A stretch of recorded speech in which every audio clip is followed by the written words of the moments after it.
All right, we are we arrive. Like today, it's a true Shabbat, the day that you just feel like you just want to rest. I was a bit tired, but I was like, hey, let's report for duty. We'll see rest after. We'll rest here. We'll rest when we're in the grave. So, what are you guys studying? That's another thing. Been doing this discussions for a minute, and I think it does motivate a lot of people um, to kind of get reading when they see that others are actually doing it. And so, what have you guys been on? Let me minimize this and pull up my scripture on the side there. Ella says she's studying Second Timothy, very emotional. Yeah, it's a very attached. It's more like reading a letter from a father to a son. And a lot of across this path, don't do this, be careful of this. There's a lot of all of those. So it's a very attached one. Which portions are you on, or which ones did you read recently? Which chapter did you read recently, Timothy? Which chapter did you read recently? So you can tell us in the comments what have you been reading? What have you been reading?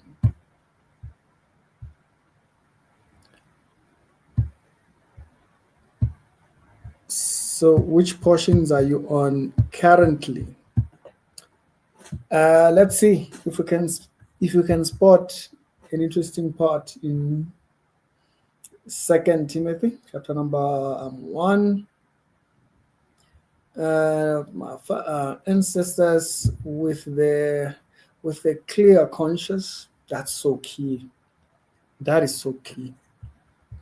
You know, no person can say that when they know. Like, this is when we say don't lie to yourself. This is what we mean. When we say don't lie to yourself, this is what we mean. Because we are saying, like, if you were really, if you really sat down and you thought about it, do you think you are innocent? And Paul shows you what it means to really be innocent. So I thank God whom I serve, as my ancestors did, with a clean conscience. Many people can't say that. Many people can't say that. There's a lot of people that they're trying to serve God in guilt. They're trying to serve God in fear. It just doesn't work. It weighs you down very quickly. It doesn't last very long. You will constantly have this position where you feel like, I feel like my relationship with the Lord is not good. Like, when you hear people saying that, they slack him. It's a fellowship question. It's not that your relationship is in question, it's that your fellowship. You've slacked back on your fellowship. God doesn't slack back. It's you who does that. It's you abide in me and I in you. So him abiding in you is as far as you get closer in that study. And so that's a very difficult one. There's a lot of people that don't serve. And this is an area of where people are not honest about. You see, have you seen like a lot of stories that you see right now? For instance, let me show you this story right here.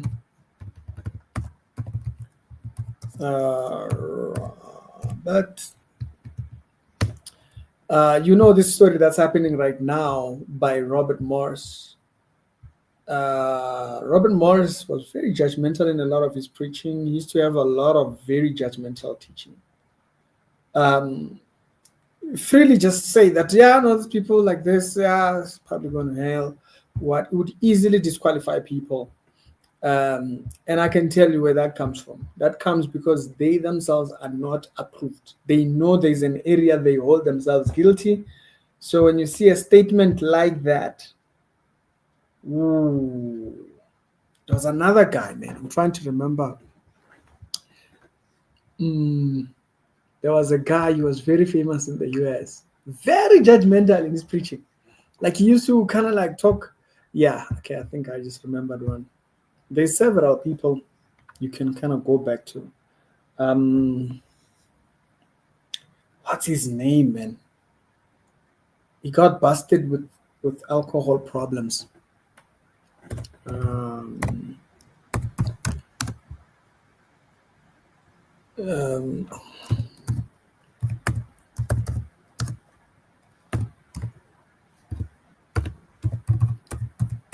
uh, let me see. Maybe I'll find him. He's an American pastor. He was very mad. He was big. And he was dealing with alcohol addiction.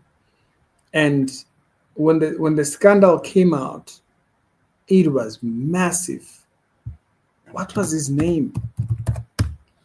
I can't remember. Oh yeah, I found him. Found him. This is him. This is him right here.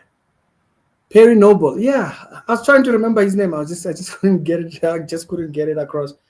Perry Noble. Used to have this church called. I know I'm showing my age. This is a very old story. 2011s, 2014s, around there. And so by then I'd already been doing apologetics that I was quiet online. Perry Noble had an alcohol issue, but if you listen to his messages around that time, they were very much judgmental concerning that issue. They were very, very judgmental on that. Very judgmental. He used to speak so hard against people. Can't you know? It was because he himself was dealing with thinking. So when the Bible says this is a very important thing. I know it's one statement, but it goes a long way. There's a lot you can say. I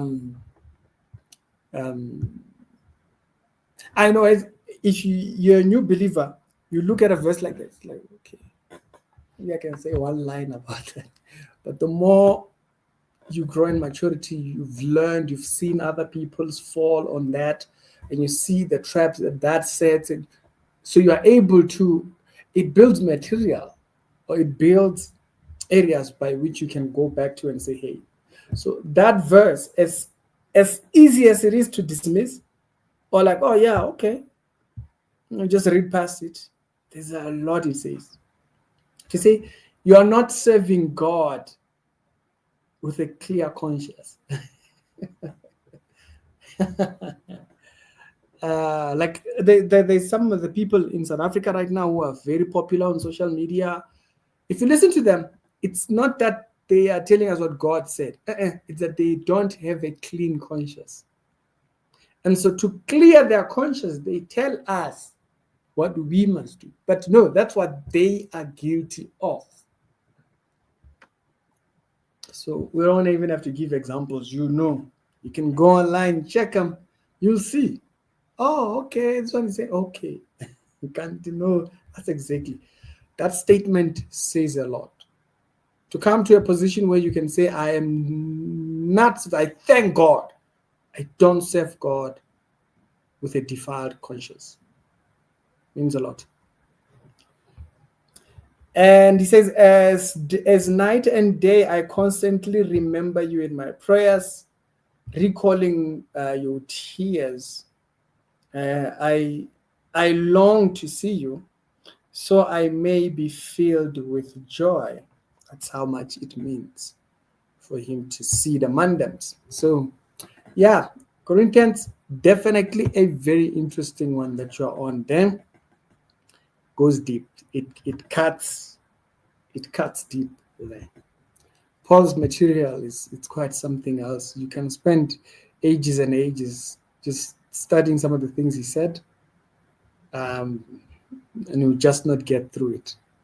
As a matter of fact, whenever I used to get a new Bible out, that's the first place where I would go. Either Corinthians, I mostly go First Corinthians chapter number 3, that's my favorite. Ephesians chapter number 2, Romans chapter number 7 and 8, Hebrews chapter number 4 to 12. These are like the first places I'll go. Like even I know the thing, but those are the verses that I go to. So yeah. So continue on. Currently on Ezekiel. That's a very long one. Where are you exactly in Ezekiel, leadership? Where art thou in Ezekiel? Where are you in Ezekiel?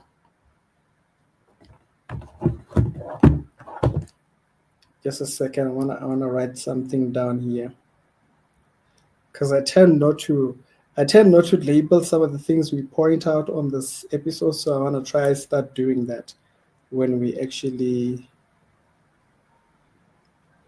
done.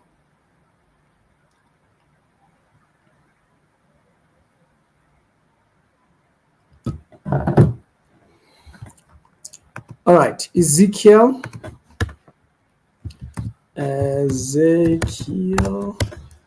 Okay, let me see if I can.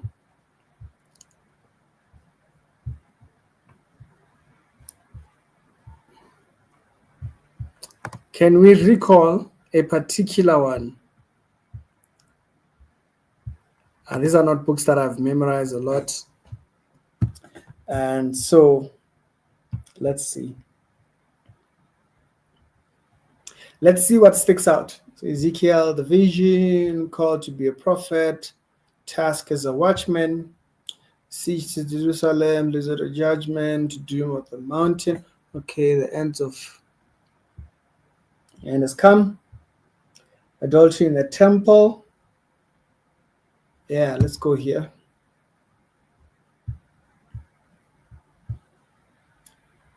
Right.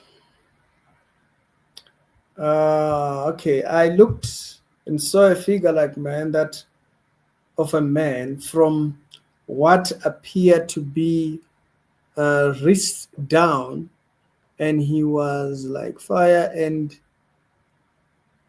from there up, appearance of a bright and glowing metal. Okay. And he stretched out what looked like a hand and thought, and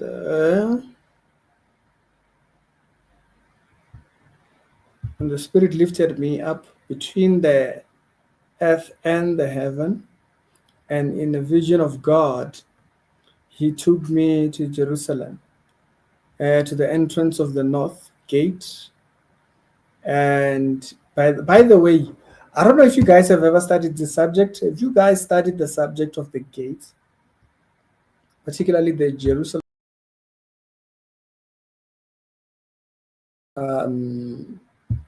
What's going? The subject matter of the gates, like even the gate in which the coming of the Messiah, I think the coming of the Messiah would be. Have you guys studied that topic? It's a very interesting topic. It's not a popular one, but it's a very interesting topic. Let me see what's the name again? Golden.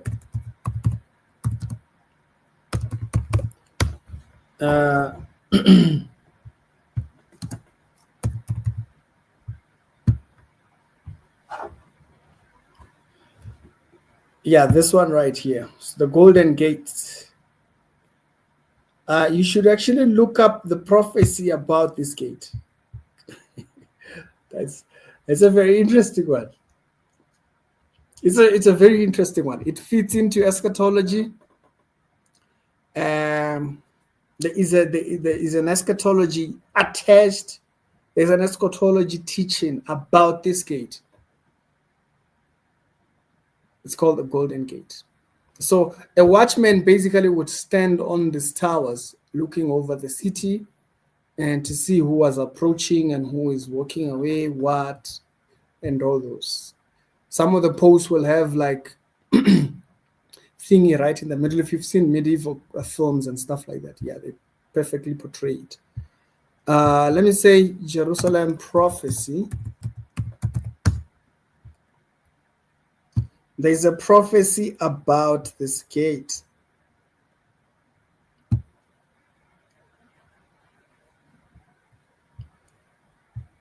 What is the significance of the eastern gate in Jerusalem? The old city of Jerusalem. So basically this old city, I don't know. Okay, there is these terms. I'm avoiding having to do many long explanations. And so there's these terms that you find in the Bible that they are not cleared. Like you will hear things like, he went from Jericho to Jericho. And so you're like, okay, don't makes no sense. The reason is the writer assumes that you understood that there were two Jerichos, and so there was that. And so even when you hear that particular term, the old city, it goes back to one of those terms. Little bit of research. If you have a geography, Bible geography study book, I think I would advise getting one. They're very, very essential. I've had several over the years. The other one, I think we once did a Bible giveaway of it. And the second one was a chronology one. It also had the locations and it had a long written thingy for Bible geography. And so I kept moving from one Bible geography to one Bible geography. Right now, even I have two different ones, but the one that I mostly use now, it's with the teacher that I've been with for the past 10 years. And so because it fits the way in which he teaches and breaks down and stuff like that. So I know sometimes in a lot of Christian groups, especially in South Africa, just as a disclaimer, in South Africa we don't have many very well learned pastors. A lot of pastors have a calling, they go into ministry. They don't learn past that. They don't learn past reading the Bible. Like they just read the Bible and that's it. So we have a lot of that. And these are very opposed. They tend to be very opposed to study, and it limits them. It limits them. Pastor will be in ministry for 30 years. The moment you speak about the little Jericho thing that I mentioned, they won't know what that is.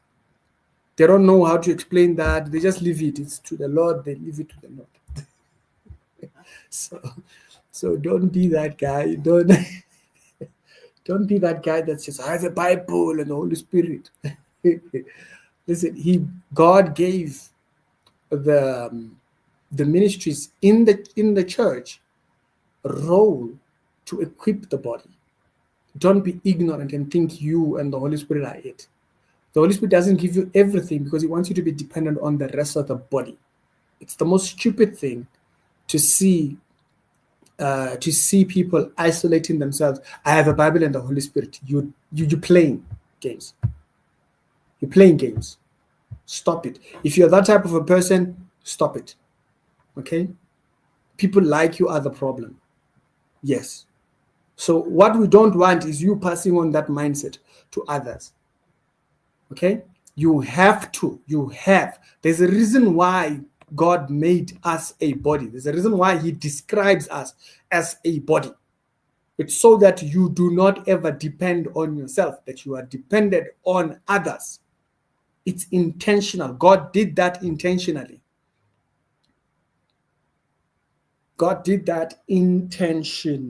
And so these ideas, we should really speak against these ideas especially the older preachers. The older preachers are rigid; they don't want to hear nothing. For me, those are not the people I'm trying to talk to. You know, those ones, they are angry to you, they'll go to the grave angry at you. So it is what it is. What I'm more concerned about is it's you guys. It's the newer generation preachers who are in their 30s, 40s, and they're arrogant about, I have the Bible and a calling. You're playing silly. Okay? So let me get that out there. Okay? There are other people that have studied these things way more. Don't ask me who I've learned from. I do not talk about my teachers publicly. It's just that. You know, I don't talk about my teachers privately. Go find teachers. Go find. It's a finding issue. Yeah. It's a finding issue. It will take you a very long time. It took me over 6, 7, 8 years in different forums to find teachers that I was like, okay, now I have a teacher. Most pastors are not good teachers. They may exposit the Bible very well. They might learn Reformed theology a little bit. They can quote Spurgeon and whatnot and stuff like that. That's very recent. I try to go as far back as possible. You know, I've had the privilege of learning from people that kind of like were rabbis, so they had knowledge from the Old Testament system, particularly the Talmuds, all of those. So when they come to Christianity, they are loaded. When they come to Christianity, they are loaded. You know, and so that's all I'm gonna tell you. Go find them. Don't send me a message saying so, and no, don't do that. It's a finding issue. Okay, find. So you have the internet. You know, there's one particular forum. I don't know. Does it still have it? Let me see before I go further with F3.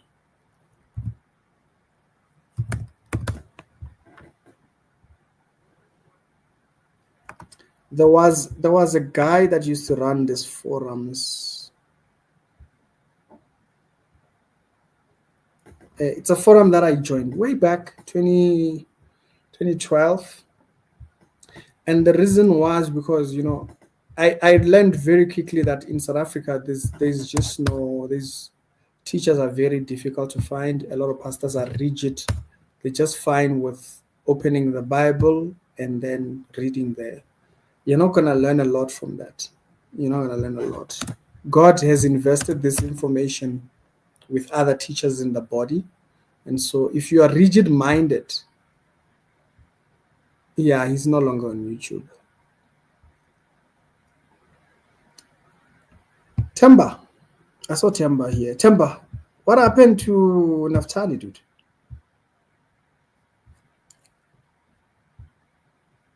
Or did he change it to Tally for God only?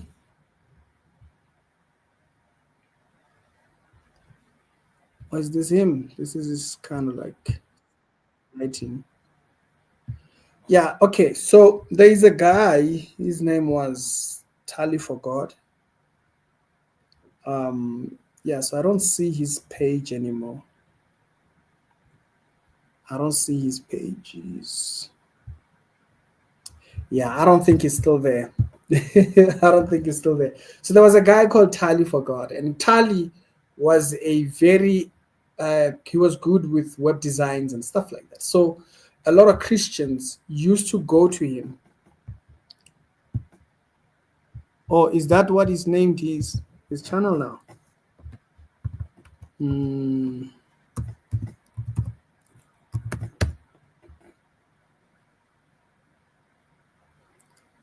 Nah, dude, he's no longer there. He's no longer there.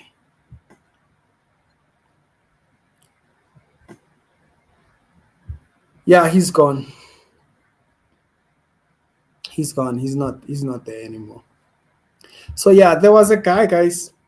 Maybe in YouTube archive you will find him. But there was a guy called Tally for God, and he used to he was a web designer, and so he would develop websites for Christians. And so by so doing, it would allow Christians to build communities inside his website. So you could go there, just build a community over a particular topic. There are people that were there for prophecy, exposures, what, and all these things. And Tali had crazy communities. Crazy communities. And so in those communities, that's where I kind of like got to know a lot of subject, a lot of thinking people that came from the Reformed world that were there and whatnot. And then that directed me straight to Abu John MacArthur. And then someone said, hey, you want to learn the Old Testament? Because I used to really struggle with my navigation of the Old Testament. So he recommended a course on the two kingdoms. I used to really struggle with the two kingdoms, the whole two kingdoms thing. And that taught me a lot. And then from that, I found a Jewish forum. In the Jewish forums, that's where now my true growth really built. It's like really that's where I saw our churches are excited over nothing. Yeah, people just excited. Someone says a Greek word, woo! We're like, wow, we are just jumping up and down. So that's when I know, sorry, you know what? We are happy over crumbs. People have knowledge out there, like they study, you know. So I recommend doing that. Like you have to go in there, like go all the way to the nooks and crannies of the internet to finding those type of thingy. Sometimes, by the way, some of the communities are actually started on YouTube. Another person that used to have a very great community was, what's her name, that lady? Renee used to have a very good community with some other guys in America. Renee Rowland. She used to work in Hollywood. And then she started her own community. They used to do live streams.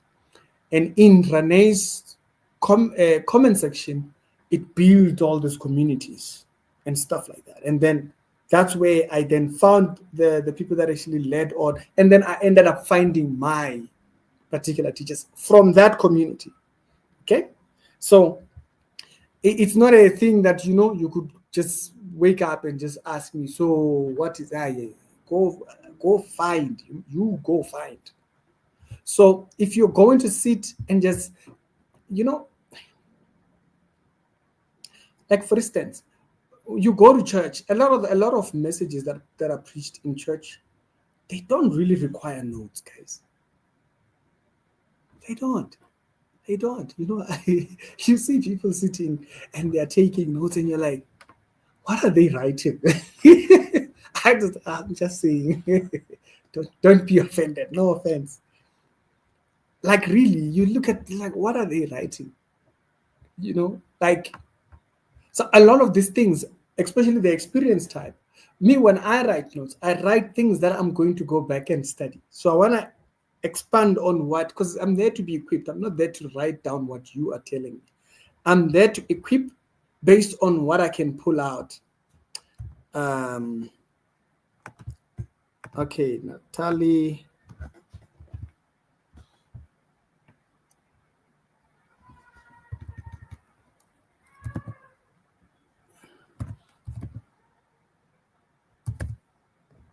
(1981).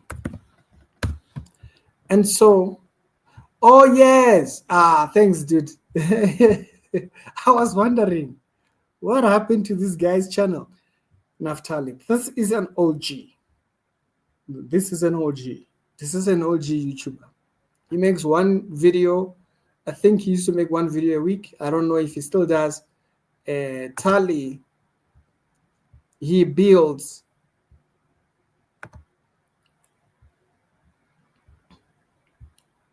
So you'll see there, prayer requests, what. Does he still have his website? I don't think so.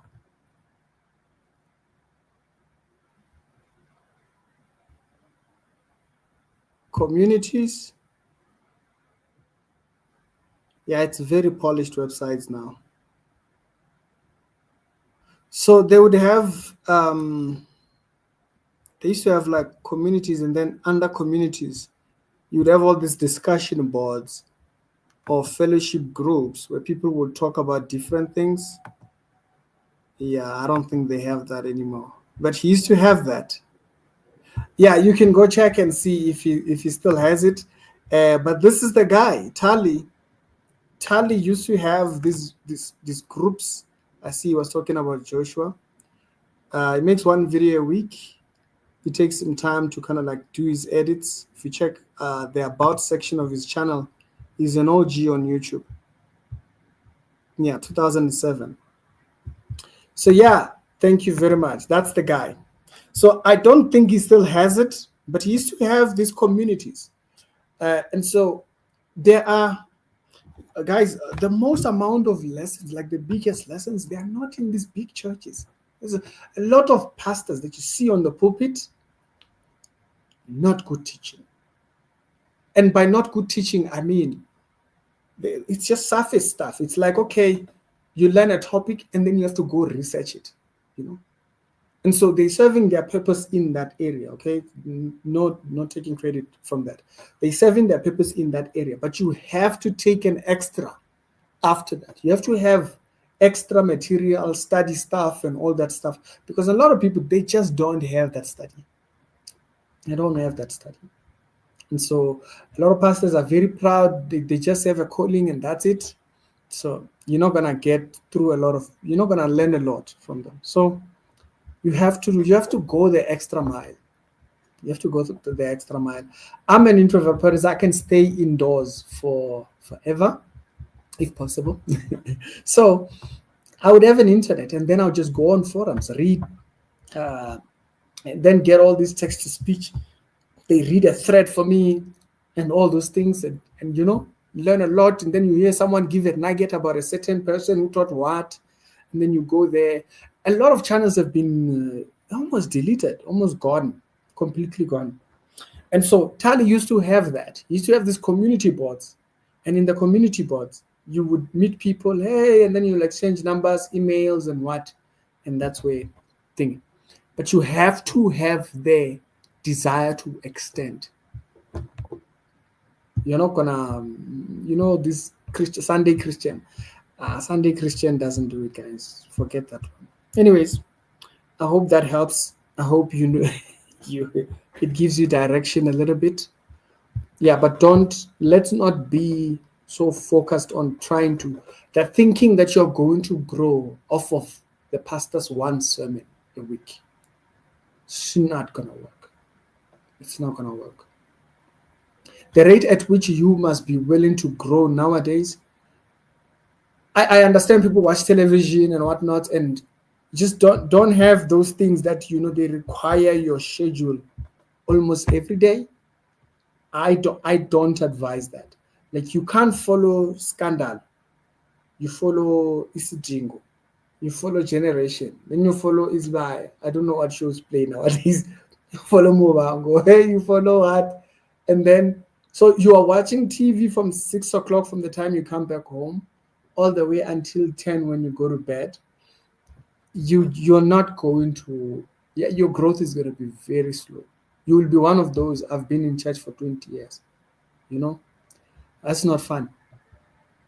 You've been in church for 20 years, yeah, but if we gave you a Bible study like right now, you know, you're going to come with one verse and then, you know, you know, the funny thing about Christian maturity is you can tell when a person is prepared. You can tell, this one pulled a verse when he was entering the church. This one, he Googled a verse.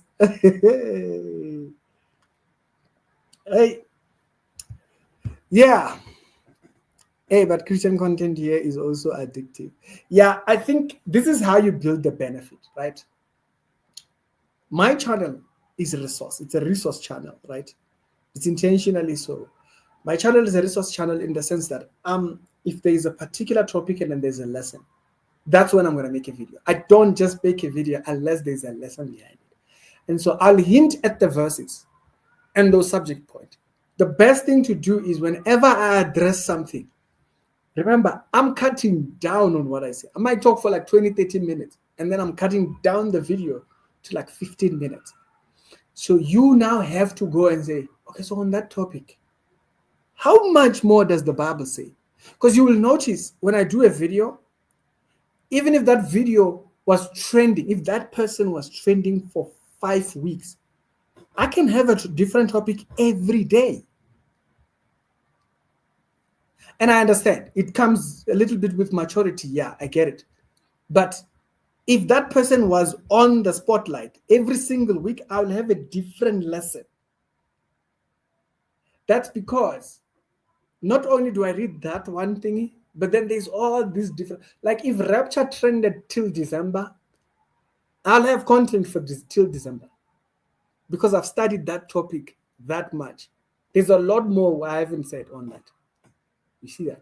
And so my channel is a resource. So I might give the idea and the lesson direction. What you can do is take that verse, go put it in Bible Hub. What I like about Bible Hub, let me show you something about Bible Hub. You'll see Bible Hub. Oh, let's do this. Let's say Exodus. I hope you can hear the kid.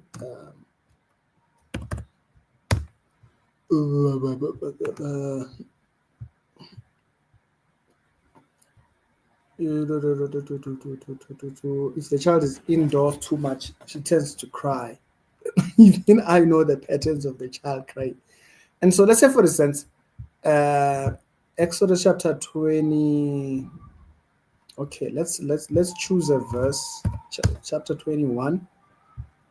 If you go to a certain verse on Bible Hub particularly, okay, Bible Hub, what it does, it will give you the different versions. It will give you the context, which means it will give you an extra verse below. Then the biggest study point is down here. It gives you cross references. So it can take you through all these other verses. And if you were to read some of these verses, it will really build the treasure verses. It goes in depth. And so what this will help you with, not only reading the verse you are looking for, but listen to the core references. And then you go and you read the full chapter. What this will help you with. So if I read a verse like that, and you go to Bible Hub and you looked up that verse, you look up the reference verses around it, what you're going to find is you will find that it gives you an in-depth study on that topic. So if you took it like that, everything, if I make one video and then I highlight a verse, you take that verse and you go and think, within a period of a year, you will be very well versed in a lot of topics. That's how to use channels like mine, is that I'm a resource person. I'm not going to go all study on the topic, but it gives me an opportunity. Whatever story, I use the stories to teach a particular on a particular subject. You take that subject, you take the verses, and you go and you do a deep study. After a year, I'm telling you, because I can bet you this, my videos are not necessarily following the trend, right?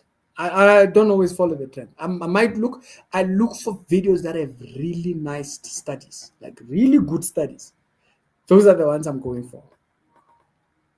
Intentional about that. And then maybe, because we have to pay bills, right? So then I'll do those videos that pay the bills. And then I'll squeeze in a deeper study video that I know is going to be watched like by 500 people.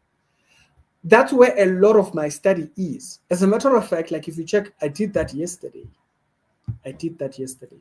I'm telling you how to use my channel. Eh? I'm telling you how to use this channel. Church reality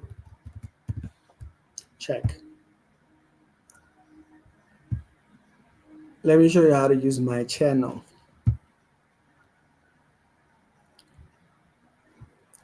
So let's say, for example, let me show you this part here. So this is the channel now. So I do these videos, right? So I do this video and this video, these ones which say a day ago. This one gets 5,000 and this one gets 20,000. So when videos do that, they allow me to kind of ease down and then just look for a study. Because that video has done what 20 videos won't do. Most videos will get maybe 2,000 people, 1,000 people. And then also with all these American-based videos, they do have a little bit of a higher CPM. So it allows me to now sit down and do like deeper studies. So I can take a day, just study and not looking at the updates concerning a certain story, and then just do a deep study. So immediately after that, I can do a deep study now. So I can do a study like this. That might be watched by like 1,000 people. But it's a very deep study that takes maybe a day to prepare and all that type of stuff. Because why? I must be balanced. I must be balanced. I have to be balanced. I have to find the balance within my ministry in order for me not only just to cover the main subject, but also to be educative in the same thing. So I can't do that every day. There are people that are delusional enough to think I can just do this Bible study, like this deeper Bible study. You're not going to pay rent with this. This is social media. I'm at work at the end of the day. I'm at work at the same day, but I still have to pay rent. This channel has no partnerships. Zero. There is no partnerships. So how do we pay rent? How? I used to do discipleship. I had to cancel that because I ran it for a year, and discipleship takes 2-3 days for me to study for one class. One class. Ministry costs. People think it's a joke. Ministry costs. Ministry costs. You see people just say, "Oh, just do Bible studies." Oh, Jesus. Let me tell you. You'll run into the ground. You'll hate your work. So I know how to strike the balance between those. I look to cover those videos. And when I cover those videos, I put in the time. I put in the time in that video. This video, I did these 2 videos here the previous day so that it would give me at least a proper 6 hours period to sleep nicely, so that when I wake up, I have about 5-6 hours to study for this video. So this is a 5-6 hour study, this video that you see here. And that's not shooting the video or anything. No, that's me studying. It's like a job. Okay. I take what I do almost as a job. So the benefit for a channel like mine to keep existing is that it allows you to have like really proper bigger studies like that. That for a person who has 3 kids, they have to take the kids to school, they have to go to work. They don't have time. So 20-30 minutes, I can squeeze in a study and give them the verses. Then boom, they can just go off of that. It's a resource thingy. But anyways, there's a lot of people that don't understand that. They don't understand. I still have the same bills that you have. Yeah. Shout outs to the American guys that have been watching our South African content. I mean, so shout outs to you guys. You guys have really, you've built up the thing. The videos that I did today in the morning, these videos, this one right here, I woke up at 3 to do this video. There's over five different camera scenes in this video. So I had to set up for each and every one of those. That's a 5 to 6 hour video to make that video. But I put in that much work into that video because I know it will hold the retention. The advertisers might be interested in putting better ads on that, and then I can do a lighter video. So I do a deeper dives video, then I do a lighter video where it's a talk, and I'm just holding the microphone to the thingy so that it doesn't strain. You have to create balance. Every ministry needs balance. So most of the studies that you see on this channel, they're like that. I do not just cover stories. Like, I'll give you an example. I saw someone highlighting a certain story. I saw someone highlighting, oh yes, this one here. The CRL versus the anti-church regulation movement and thinking. The subject matter of the CRL, right? Why am I not covering that too much? I think I've done two videos on the topic. I did 2 videos. Yeah, 2 videos. Yeah, this one's right here. So I think everybody else is covering the story very well. A lot of Christians are aware of it, and we've brought it to the light. What I don't want to just repeat what everyone is saying. I need my own angle into the story. That's how a video ends up on this channel. I'm not just, oh yeah, guys, the CRL, by the way, she said this. I'm not that guy. So if you check both those videos, on this one, I wanted to talk about the rules and how the rules that she's stating now, she's been saying it for the past 8 years. And then I spoke about how it's almost subtle. There's this double tongue speech that she does. No, we're not regulating, but then she's regulating. No, we're not regulating. And then you see them doing things that imply regulating. The thing that I'm very much against is this thing of registering. I understand registering pastors. I understand that one. You know, even I would have to be registered for thingy. The problem I have with that is the regulation of who gets registered. That's gonna be very challenging. That's gonna be very challenging. So you're gonna because you have to register them under what basis? Like, what do they have to bring? Do they show you their own material study that actually shows what they're gonna teach? What is it that says that? It creates a lot of problems. That the whole part, a lot of pastors will not get licenses, basically. They will not. And again, where are they going to have these offices for people to study? Where are they going to have the offices? Is every province going to have offices to train the pastors? Because they say that they want to regulate it by allowing people to learn organization management and all that kind of stuff.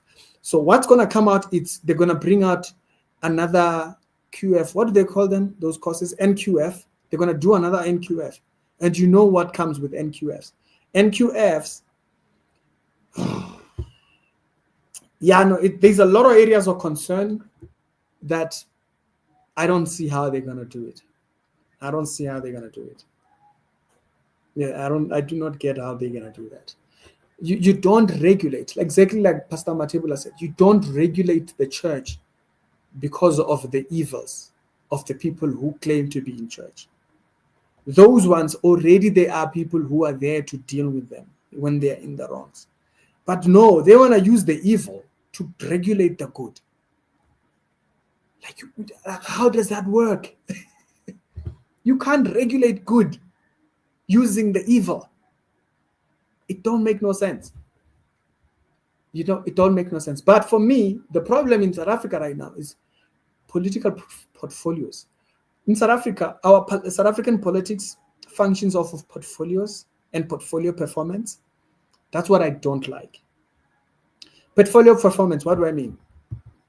Whatever a person is given, like if a person is a politician, they're given a certain portfolio to manage, they run with that portfolio, and their performance can actually bring them to a point of being appointed to higher government offices. You know, I've worked with some people in government. I've seen that's exactly what they do. They try to perform as much on the lower ones, and so that they can get to the top thing. So there's a lot of activism that happens at the ground, which is exactly that. And a lot suffers when you are just trying to portfolio perform. Because now you have to ditch the good into the dustbin in order for you to perform. And all that's going to do is it's going to build up a new body, what do you call it? What do you call them? What do you call this? Body committee, whatever.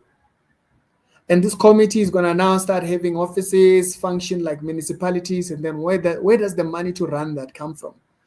They come into the churches to get that money. They're going to start coming to the churches to get that money. And they will get that money from churches that are doing well and doing a lot in communities. And then those same churches that are doing well in the communities are going to have less money to do what they need to do. There's very few churches that actually are beneficial to their communities. Very few churches. Very few churches. Some of the churches that are very heavily criticized have a lot of activity that they do in their communities. A lot. A lot. You know, I don't agree with churches like Rivers, for example. Their doctrine, I don't agree with their doctrine and all that kind of stuff. But Rivers does a lot. Rivers, that church in Santin, our church does a lot. If you took what Rivers does in its community, and no, it's not even in its community because they're in Santin, they're in a fancy place. They do it like out there. Rivers went as far as getting trucks. They have their own trucks so that they can do whatever projects they want to do themselves. Every now and then they update their church. What are we doing with the money? We've bought this, we've done this. We're looking now to fill up our fishing what so that we can go feed what and do that. We're buying food for those ones. They do a lot. They do a lot. And so now what happens? They're gonna start taxing those churches like that. So those type of churches will end up cutting their budget for that, so that they can pay organizations like things. So they're only going to take from the church. And then they say they want to do this, not only for the church, they want to do it for the Muslims, they want to do it for the Sangomas. Okay, Sangomas are a business. Then how do you apply the rules that you put on churches in Ebungome? Because those are clients. It's not a church. This is going to be very messy. And it's just going to create admin that's unnecessary. Do you know that the current system, yes, right now I know systems like your Home Affairs and what, some of them have really bettered hospitals. Some of the hospitals are very well managed and stuff like that.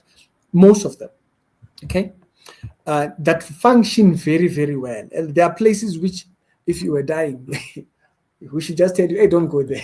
Go there. You know, there are places where it's like that. There are hospitals that function very well. You're in there, you're out. They're in there. And even when systems break down, the nurses, the wards, the management, they just know how to run the systems in those places. South Africa has a lot of things running good for them. You know, I do feel sorry for the foreigners issue right now, right? For especially places like Rosettenville. You see that a lot of the videos that you guys get about hospitals turning people back, it's in Rosettenville, and people don't even understand. I lived in Rosettenville for over 6 years. I can tell you exactly what the problem is that they won't tell you. I don't make those videos because I understand we need to manage the whole subject matter of, you know, illegal foreigners and whatnot. But the foreigners that they're talking about are not even illegal. You know, the illegal foreigners issue is mostly popular within groups like it's big with Zimbabwe, Malawi, Zambians mostly have their paperwork. Congo, they mostly have their paperwork. They don't play with paperwork. Zimbabwe, I'll tell you what. One of the reasons why most people don't have paperwork in Zimbabwe, it's a nightmare to get paperwork in Zimbabwe. I know a friend who went to Zim to get paperwork. It took him forever. You need a lot of money, up and downs. It's not cheap and stuff. So you'll understand why some of them, they just dip and just come straight. So first off, that particular area, the hospital, there's a hospital that is always trending. The hospital is it's on Main Street when you're going to the Glen. It's right behind Main Street, in between Telfontein and between Rosettenville and the race course. It's right next to that area. Guys, let me be honest with you. The reason why that hospital used to take a lot of foreigners is because that place is not full of South Africans. I stayed in that area. I stayed in that area. I can tell you that. So some of the videos that they're even trending are just completely even unnecessary, to be honest. But anyways, you know, it is what it is. I can tell you that I used to use that particular area, that particular hospital. I know it very well because there is a Wi-Fi library. There's a library that has a Wi-Fi right there. I used to use that when I started this channel. Yeah, data was expensive. You couldn't afford. There's a library there that offers things right outside the hospital. It's right in front. Whenever the videos are trending, you'll notice that there's always people sitting there. There's a Wi-Fi, there's a free Wi-Fi there. And so the thing that blew up the subject matter in Rosettenville is because there's a lot of criminal syndicates that run from Rosettenville. Because there's not a lot of people that are from South Africa in that particular area, and they're doing a lot of dodgy stuff. But the situation in Thingy, they never used to turn the foreigners away. It only started with Dudula, when Dudula went there and whatnot, and they did what they did, right? But this is the thing, the arrogance. Those foreigners who are arrogant, who started posting videos on social media, are the reason why the foreigners in Rosettenville started getting taken away. I'm telling you, I stayed in that area. They didn't turn them away. And the hospitals were not struggling.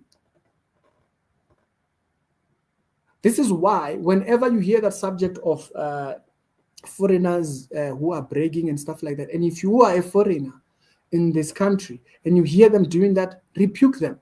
You're a foreigner in this country because you benefit off of the system in the country. Rebuke those people. Don't allow them talk anyhow.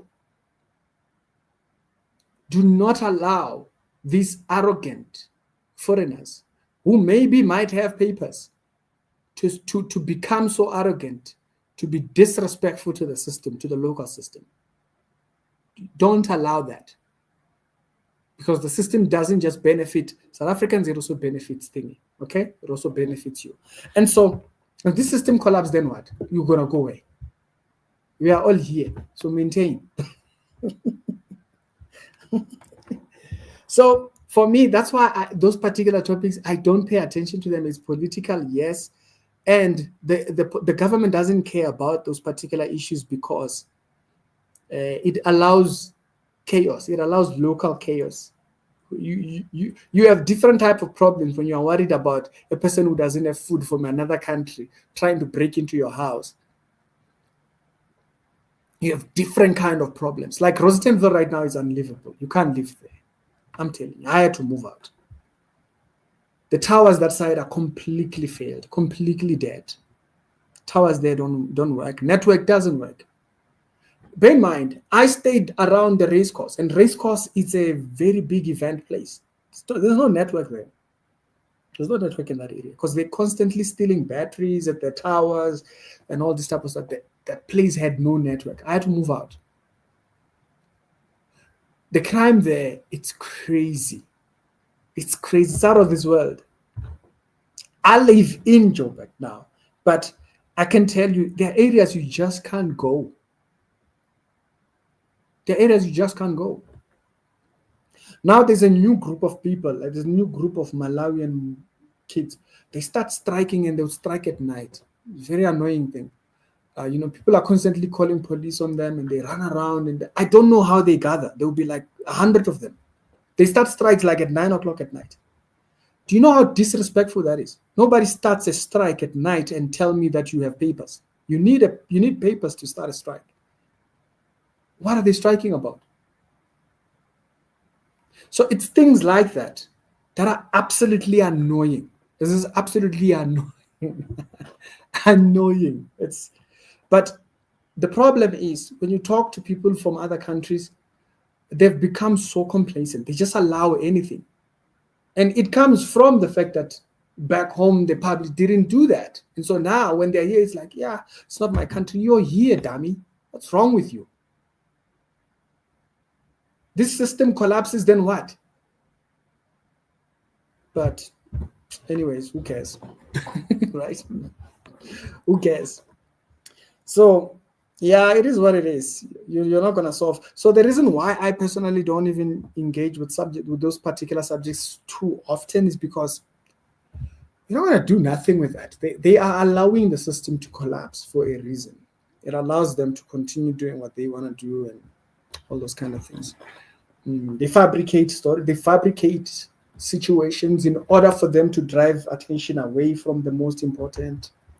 You're not going to win in that area. The subject matter of what they are striking for with CRL, the CRL doesn't care. The CRL is trying to run a portfolio. I can tell you that. The CRL has never changed this agenda. Every single time we talked to her, I have talked to the lady. Okay? For most people, they have never talked to her. I have talked to her. And I can tell you, she speaks with a double tongue. When you talk to her, she's no regulation. So that's why in that video, I was actually telling you what I have seen. So what truth are you going to get out of her when she speaks like that? There's nothing. They have determined what they want to do. They're going that route. So, yeah. And then you have people like Nimo come out and say, hey, we don't need Christians in government. You wilding. What are you talking about? We definitely need that. Right? Anyways, guys, those are the systems of the world. You can't do nothing about them.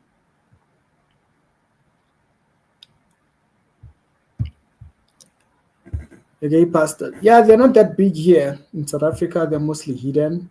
I've seen even when they start their church, like you see these churches that are focused on certain communities, it's just such a dead giveaway because you have to be so vocal on that topic.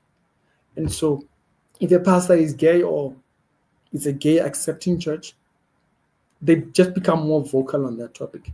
I once went to a church that was doing that. I don't think that church is still there. I don't. And we went there by mistake. I was with someone. We went there by mistake. We're like, oh, this church, let me not say what church it is. We're like, oh, this church, they have a branch here. And then I went. And when I got there, I was so happy. I saw some people that I went to Bible school with. I was like, hey, you are here, you're here. I was shocked when we walked inside. A gay endorsing church. I was like, what's this? What is this? What is going on here? You know, the church was in Braamfontein. That's all I'm going to tell you.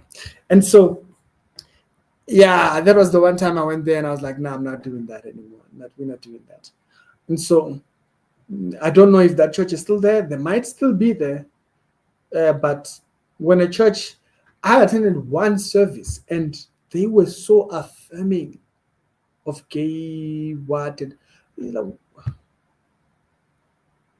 it's like the Habula church, you know, because the church is about alcohol, it has to affirm alcohol. So there's no other thing that's talked about. It's this issue. That's not a church. That is not a church at all. The book at the back, let me start reading.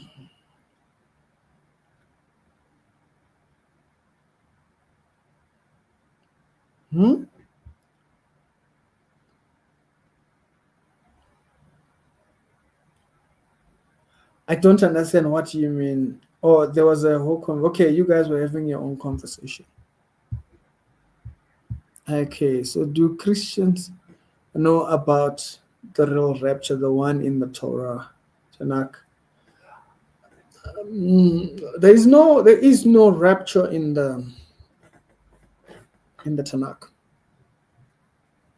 There is no rapture, because remember the subject matter of the rapture even comes up after the mystery of the church has been revealed. So whatever idea in the Old Testament about thinking that we're there, it's not rapture.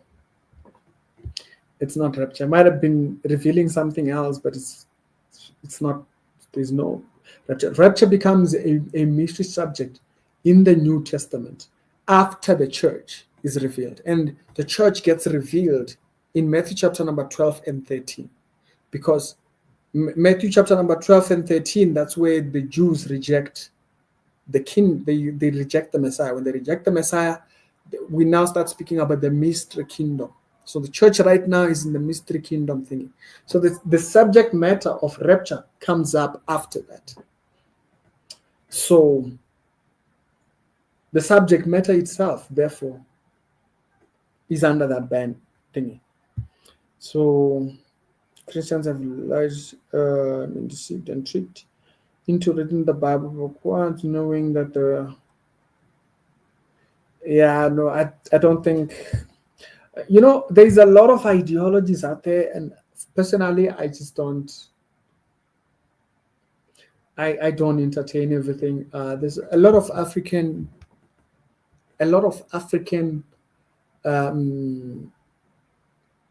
backwards movement. By backwards, I mean they're trying to kind of like reread history and think. That's where they miss me, because they try to redefine so much that even the core things that we fully straight understand, they just don't. It just doesn't stick. It doesn't stick. Like, for instance, they go so far to say, the real Israelites are the ones in Ethiopia. And you're like, okay, dude, like you pushing it here. There are South Africans who are here, who probably. But anyways, it becomes exhausting. You're gonna spend so much time of your life. This is what I love about the Bible. And I've read all these religious books. Came from Islam. I had friends in Hinduism and the Baha'i faith and some of these fringe religions and stuff. And I've had a friend or two who were in Satanism. So, and also read some of those books and some of the occultic literature. And I can tell you this, there's something in the Bible you do not find in all these books. There's something you find in the Bible that you don't find in all these books. The problem that all these other religions are trying to solve is worship. If you go to all these books, they're trying to solve, who do you worship? And so they take an issue with that. It's like the gay church thing. So African religions come up and then they say, you know what? Africans had a god that they were worshiping. That's not true. That's not true. And then they say, so the god of the Jews is a European god. So the God of the Bible is a European God. That also is not true, because the religion doesn't start in Europe. The religion starts in the Middle East. And the Jews themselves, okay, even the Jews themselves, they were brought into it. It is a prescribed thing, particularly under Abraham. And it starts off with the nation and it builds towards the religion. And then out of the religion, you build all these tribes, and out of the tribes, you build a society that God is going to show what relationship with him and others looks like. They didn't start it. It was given to them. We have to go back to the Bible to see how that happens. And all religions acknowledge that history. They all acknowledge the beginning of that knowledge of how relationship between man and God actually go out. So this is where I have a problem with African decolonization, with decolonization theology, basically, which, by the way, now they teach in universities, which is I find weird. How do you teach something that's not historical? Even religions that disagree with Christianity or Judaism acknowledge that history of how that religion comes up. It comes from Abraham. They call them the Abrahamic faith, the Abrahamic belief systems, basically. And so that history is very well recorded. And it's so reliable that even most of our dating comes from it. We use the calendar. Our calendars uses that history in order to kind of like date itself. Our history points and all those things, they use that history in order to think. So now, decolonization information or decolonization of religion, it doesn't make sense because it implies everybody had a God of their own. But even biology does not strain that, does not take that. Biology has this idea that we all come from a common ancestry. And so whatever God you perceive you had to worship, if we have a common ancestry and then a common creator, does it not make sense that we have a common faith? It's simple.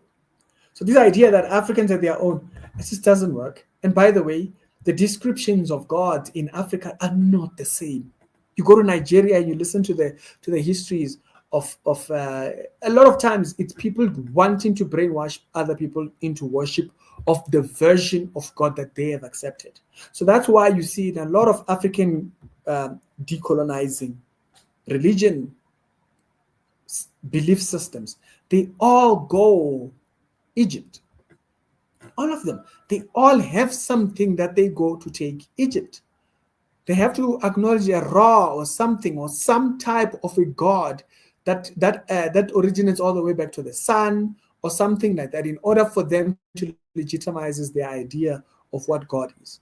You go to the cultures that are I like studying are like the Yoruba ideas, the Nigerian core root ideas, and all those. Because that's where you see the differences in decolonization. That's where you will realize someone is lying here.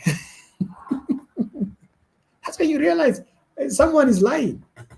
So for me, I don't advise it. Not because I don't believe it, but because you'll waste a lot of time. There is a lot of things, and it never ends. It never ends. So good luck to you and following all of that stuff. But for me, I do not advise it one bit. I do not advise it. I don't advise following African religions and their thingy. It just doesn't work. You will spend a lot of time. That's why you will see people. Just go study it. You'll see what I'm talking about. A lot of people go to Rastafari in order for them to start their journey, right? And then you'll hear people who went to Rastafari who say there are issues within Rastafari that they don't like. And so they now have to adopt other ideas in order to make what they believe actually makes sense. I'm telling you, that's how you get people like Abba. He went to Rastafari. The teachings there, it doesn't help. But anyways, people pursue what they pursue. For me, I've researched it, I've looked at it, I've looked into it. You're going to waste a lot of time. You may find what to worship, but that's the subject matter that we're trying to solve in all of these religions. The Islamic God is a God that has no relationship with mankind, but somehow he manifests himself in the Messiah, who they call the Mahdi, but then the Mahdi at the same time is one of the judges. So they are willing to accept that God has an equal judge to Allah, but they cannot accept the idea that Christ is an equal. It just doesn't work. It doesn't work. In the confession of Islam, they call it the Shahada. In the confession of the Shahada, they confess that Allah is the only God and Muhammad is his prophet. Why do you have the prophet in the confession of God? Like, make it make sense. If the whole religion is to talk about the corruption that Judaism and the Injil, which is the Gospels, have gone through, if it's about correcting the corruptions, why then are we then furthering a new corruption by adding a prophet, a man who had the desires of man in the confession to God? If we are solving that. And by the way, it's very disingenuous whenever you see those ideas that the Bible is corrupted, the Quran is corrupt, the Bible is corrupted, and the Injil, which is the Gospels, are corrupted. By the way, Muhammad never said that.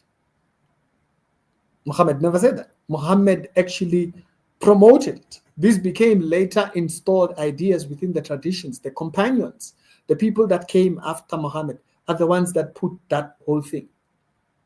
You go back to Islamic traditions, they don't have these ideas. It's things that came now later on.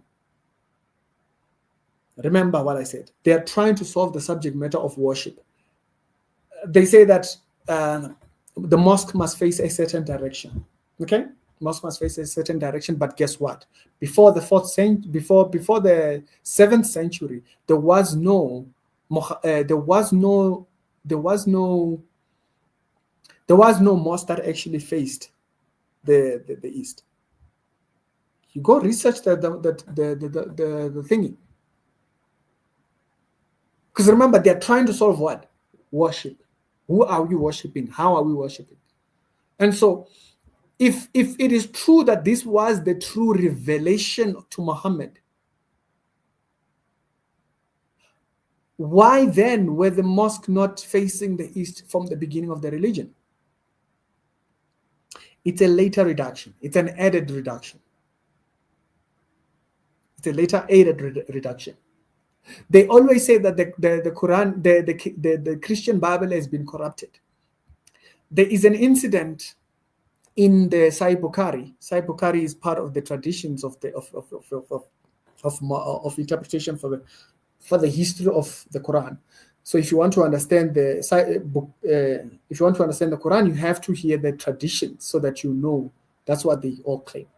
So in Bukhari, it claims that they always claim the Quran is preserved and it's the most preserved book, and other books are corrupted. No problem. They're corrupted, no problem. But then there is a story of one of the youngest wives of Muhammad where she says that there was a portion of scriptures that were eaten by goats. Now we have a problem. How is it preserved? Because Aisha says specifically, it's in Bukhari. Aisha says specifically that particular text, the elders could not remember what it was.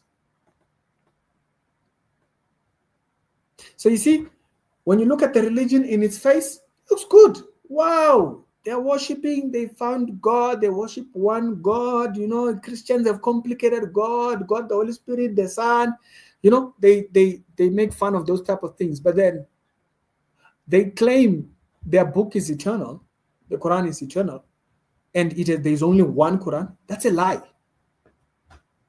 That is an absolute lie. It has been debunked several times. There's been scholars that have dealt with that. As a matter of fact, some imams have come out almost denouncing the faith because they went to other countries and found other Qurans.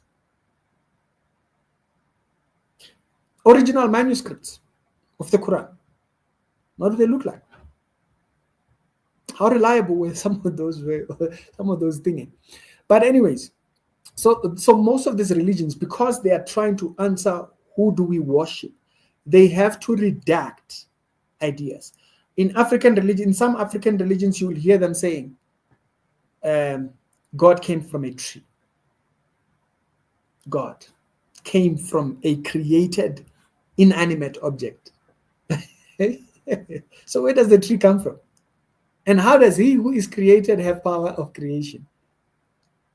Then, they make assumptions concerning the humans being able to think, which is why they believe that God is actually a woman, and it's just perverted ideas at that point. And so personally, I'm telling you about me. I've researched the African belief systems, and I can tell you there's nothing there. There's nothing that holds water. When people go there, what you find is they just have to keep going from school of thought to school of thought. You're going to waste your life. We don't live for a very long time. I don't have that time. I just don't have that time.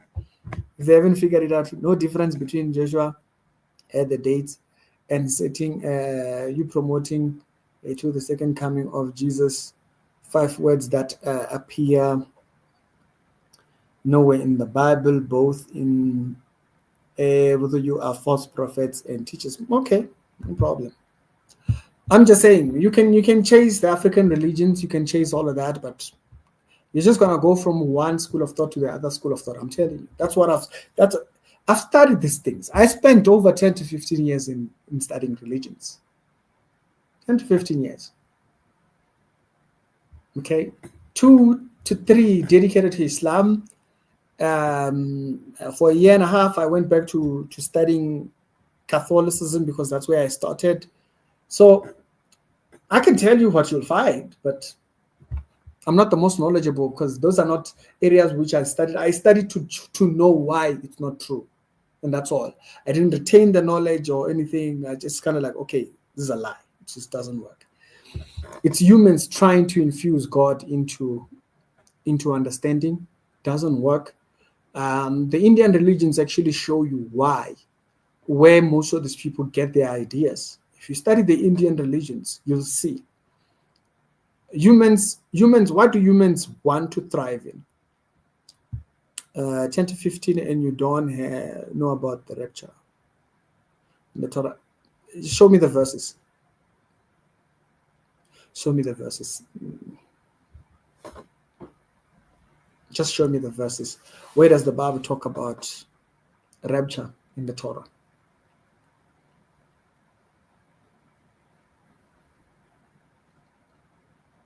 This is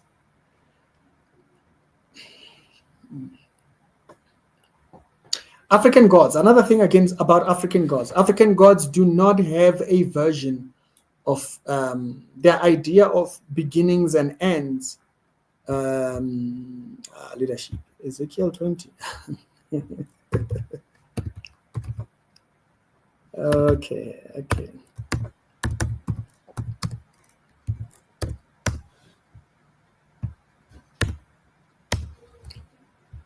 Oh yeah. I'm gonna open the whole chapter, right? So by your quotation, and that's another thing about African religions. It's just the way African religions uses knowledge. It's a very telling thing. It's a very telling thing. They use knowledge as a weapon. So that's not a belief system. It just doesn't work. It doesn't work for me. That's just all. Maybe let's read this one. I want to end off very soon. 32 to 36.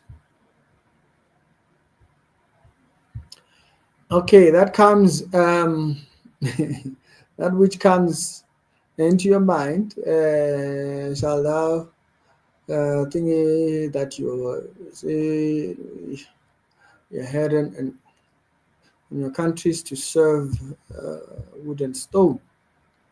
As I live, saith the Lord God, surely with the mighty hand and with the stretched out arm, with fury poured out, will I rule over you. Okay. I will bring you out from the from the people and will gather you out of the countries which you were scattered. Okay, so let's keep this. This is why when you said Ezekiel 20, I was like, okay, so let's mark that part. With a mighty hand will I stretched out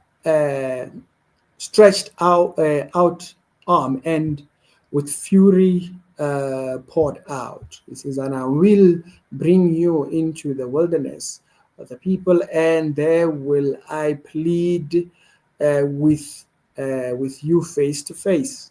Okay, like as I pleaded with your fathers in the wilderness, the land of Egypt, so will I plead with you, saith the Lord God. Okay.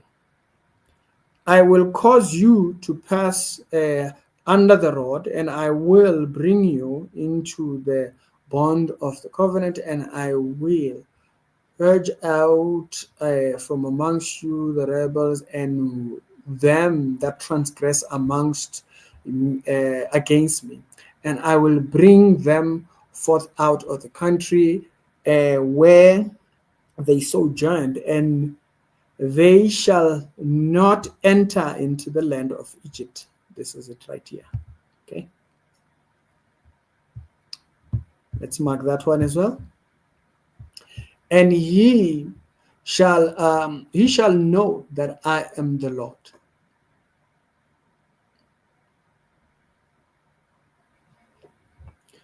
Okay, so let's make sure something. So Ezekiel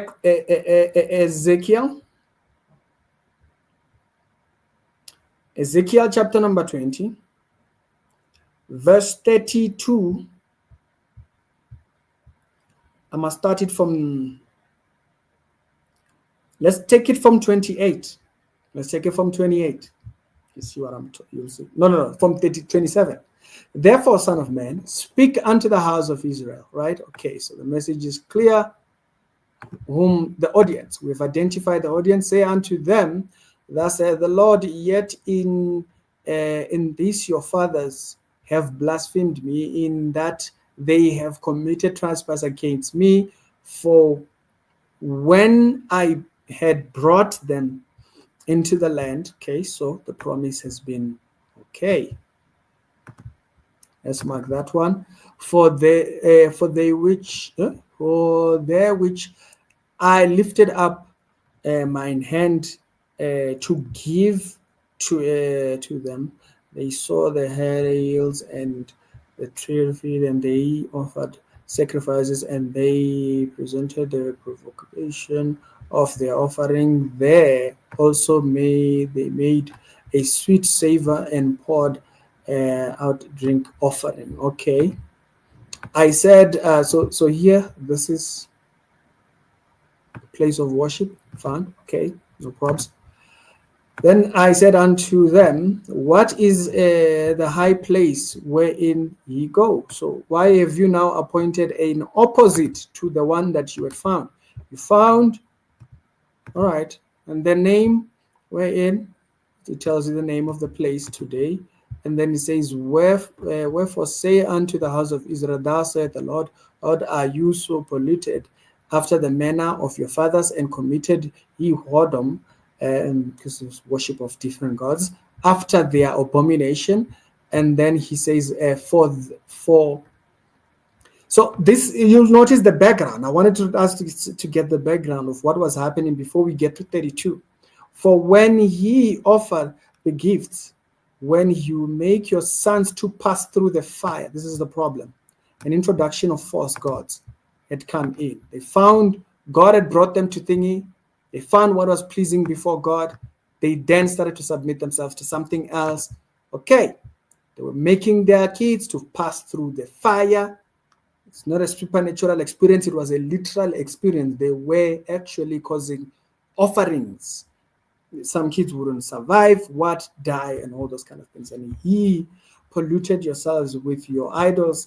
And even unto this to this day shall I be inquired by you, O house of Israel. That's a question. As I live, saith the Lord, I will not be inquired by you. So they have disqualified themselves because they are defiled at this point. So then it goes to 32. So leadership. I'm not seeing the rapture there.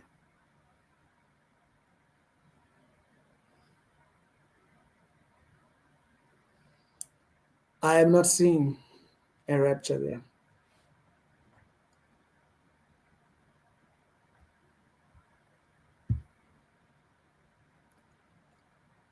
What use is any religion if you are not saved from sin and death? Yeah, that's it. The subject matter that God is solving here is that you have violated the thing that made your fellowship and relationship with Him. So that's what Christianity gives. It gives a restoration of that relationship. So Christianity solves the core issue. So when they try to solve the subject matter of worship, it strays away from the real issue that was there. The issue was not subject matter of worship. The issue was we have a broken relationship. So there's no worship. There is no worship. So all these religions, they miss that. They miss that. Think about it. In all these Indian religions and Eastern religions, what do?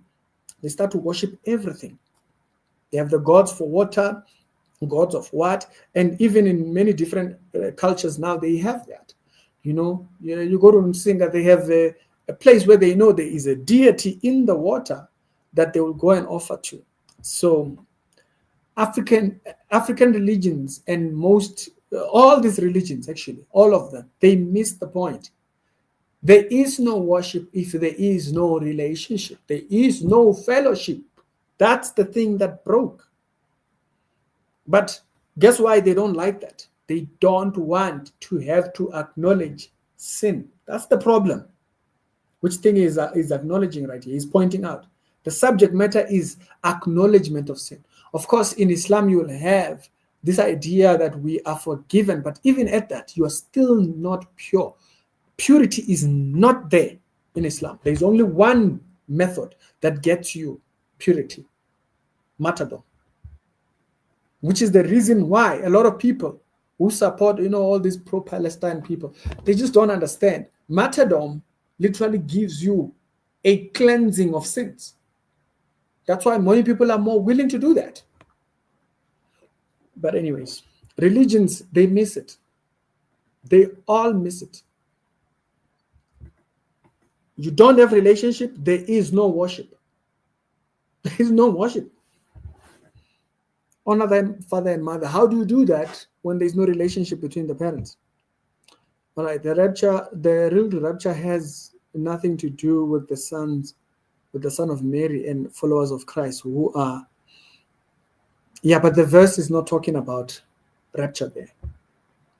The verse is talking about them going into a different thing. God brought them to a place where he gave them what establishes that relationship. And so when they get there, they start acknowledging different gods. It's a dishonor to God because he's the one who took them out. And then they get there, they want to worship other gods.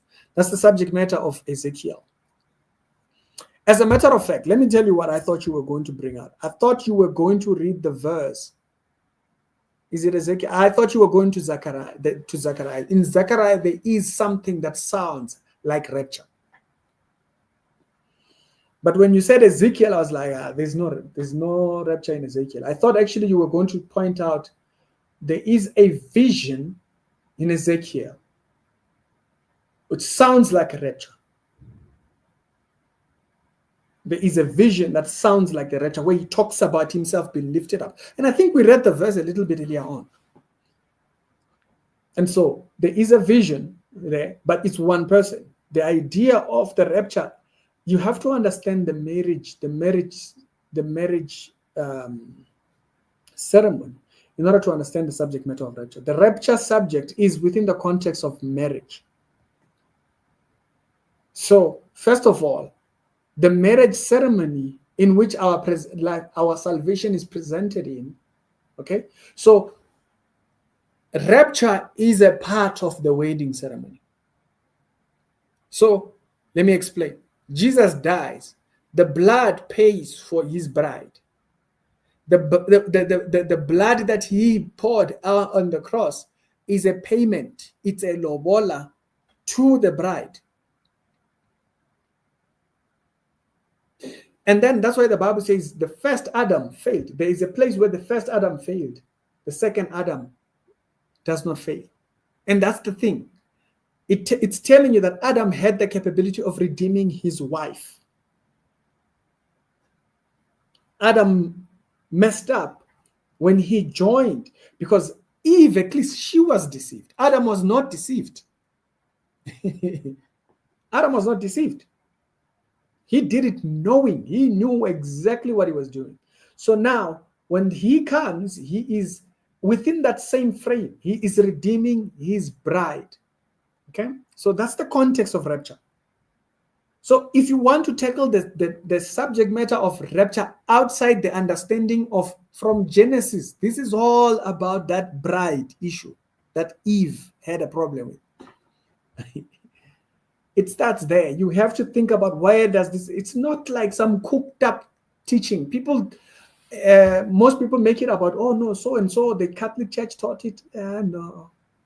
The question is, can you take the Bible and still get rapture? Yes, without the teaching of people. Why? It's within the context of marriage. So within the Jewish religion, this is how you got married. You went and you negotiated your terms of the marriage or the bridal discussion. the betrothal, whatnot. You discussed what you were going to do, and you told the promises over to the family, and then you paid the bride price. Then you left and you went and you built a house, a portion extended of your father's house, before you come back to take the bride. That process then results into you building a house that was fitting for your bride, and your father was the one that approved the house, not you, because you might build some cheap shack. So the father then sends the son back when he approves of the building that he has put forward. Then the groom goes and fetches his bride. When he takes the bride, they are there for 7 days. And after 7 days, they are done with this particular portion of their marriage, consummating their marriage and all that kind of stuff. They are as good as married. They are as good as married from the time when he pays the bride price. By the way, so if he comes, he pays the bride price. They're as good as married. She's no longer available. That's where the term sanctified comes from. The idea of sanctified comes from him paying the bride price. She is no longer available. That's why people like myself believe in eternal security. The idea of eternal security comes from that, is that when the bride price was paid, that woman was no longer available. It doesn't matter what. She was no longer available to anybody. She's as good as married after that. He goes with her 7 days, and then he comes out. Then they do the entire feast. It's a long process. You can go and study it online and research it a little bit more further. So the term for rapture comes, guess from where? The term for rapture comes from when the bride comes back to fetch his bride after building a house for her in his father's house. That's why he says, of the day knows no man, nor the angels, nor the son, but the Father. This is something, according to First Acts chapter number 1, that the Father has put in his own authority. It means the Father alone decides this.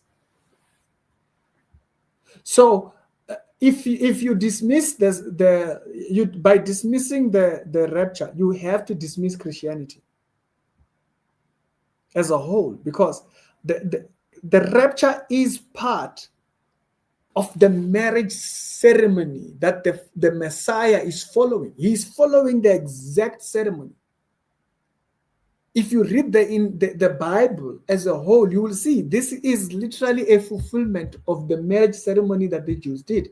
So after the 7 years, he brings the wife back to present her pure. So she's been purified, and guess who purifies her? It's him. It's not her. She doesn't purify herself. She doesn't find it with. It's not in her. It's in the bride's willingness to be submitted over to the husband. To the husband. So he brings it after 7 years. He brings the bride back. He brings the bride back to present her. So guess what the second coming is? The second coming is literally the Messiah bringing the bride to present her. It fits the model. You know, it fits the model. Now, you don't like it, it's fine. You don't have to believe it, but that's what we believe. That's where we are. That's what we follow. You know, it's easy like that. Don't give yourself a headache. Don't give yourself a headache. So a lot of Christians, they then have this mixed idea, like they have this thing of, okay, the tribulation is at the end of the second of the tribulation. That doesn't work with the marriage ceremony. It has to fit the ceremony. If he's coming at the second coming, if he's coming to rapture the church at the second coming, that doesn't work. It's silly. It breaks the rules of the marriage ceremony. The marriage ceremony implies that he comes and presents it after 7 days. And guess what? Within the context of eschatology or the end time teaching, he raptures the church. Then the church, the world has 7 years. This is where also I differ with people that believe in mid-tribulation rapture. I can see where they get it, but I don't think it fits, because you need the 7 days. You need to account for the 7 days that the Messiah must have the bride.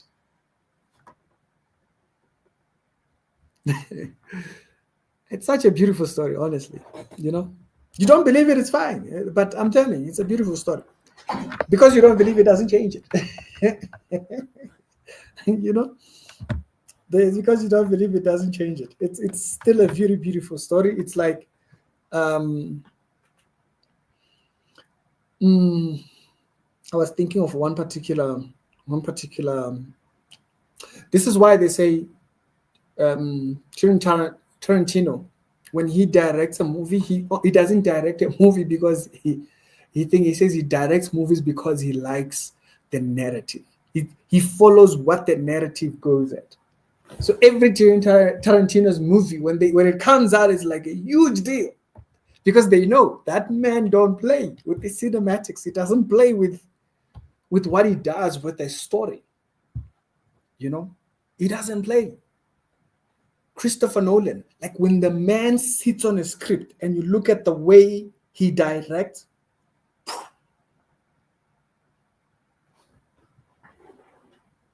it's just amazing, exceptional work. Till date, I'm a Christian. If I love Denzel films. Now, Denzel is a Christian.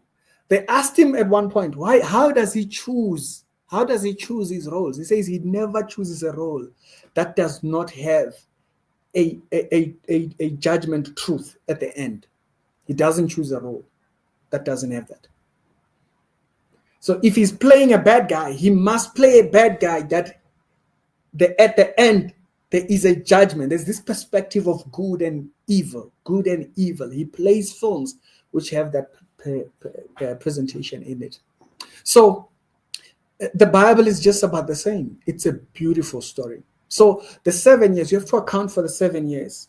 The 7 years when the church is taken, and you see like the level at which the world is in when the church is taken. God sends angels literally to spread the message, which is where the Seventh-day Adventists kind of like messed up. They took the three angels' messages, and then they took that to make that the theme of their church. It doesn't fit. The three angels' message is literally the angels' message. It's the angels that are delivering that message. It's a very beautiful story. So 7 years comes, he presents the bride, and then I think they go to spend. They go over for 1,000 millennium, for the 1,000-year millennium, where he rules with the bride. Now, when he rules with the bride, that's where the bride is awarded.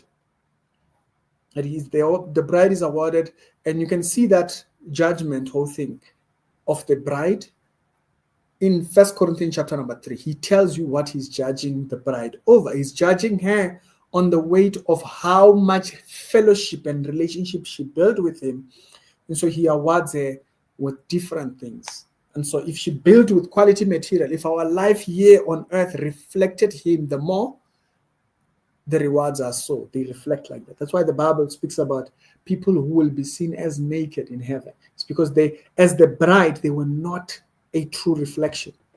It's a beautiful story. It is. But African thing, they don't have that. They don't have that consequences. People die, they are dead. A person can be as evil as they want and as terrible as they want, and no consequences. There is no consequences. Now, in the Bible, there is consequences. If a person is not a true reflection of good, there is dire consequences. Even as a Christian, if a person decides to be a wicked Christian, there is serious consequence. The Bible says there is a lashing. He shall lash. That's not a beating. No, it's that the level of rebuke that person is going to get. No, you might as well be beaten. I liked it when my thing actually describes it. But anyways, you can believe what you want to believe, my king. It's you're open. So you can't have a church and not have the subject matter of the rapture. There is no such a thing. Doesn't work, because that person, it means that that person is doing, I say they are doing gymnastics. You might have heard me saying that, because it's within the narrative of the marriage, which is how we were saved. When he says, Peter, do you love me? Yes, feed my sheep. So the idea of feeding the sheep is that the way you equip them allows them to be effective in the field. So yeah, you were wrong, but you were too proud to acknowledge, like Joshua, to apologize. I was wrong about what?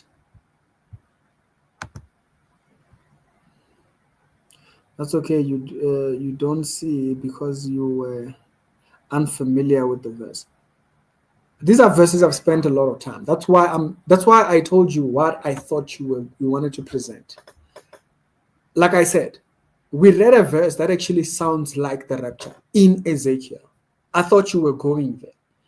There is another different verse which talks about the ephod in Zechariah. I thought maybe you were going there, but you were not going there. You went to a verse that has nothing to do with the rapture. There is no rapture in this verse. There is no rapture in this verse. There is no rapture in this verse. The only thing that's there is judgment. He speaks about him gathering. He says, I will bring you out of thingy and will gather you out of the countries wherein you are scattered. That's what happened in 1948. He's gathered them now. This is not a rapture. This is not a rapture. This does not it. If you want to describe rapture,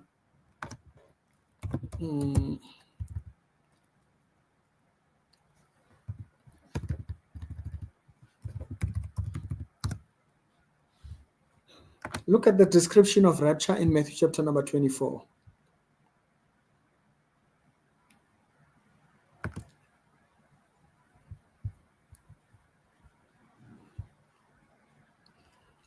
Look at the description.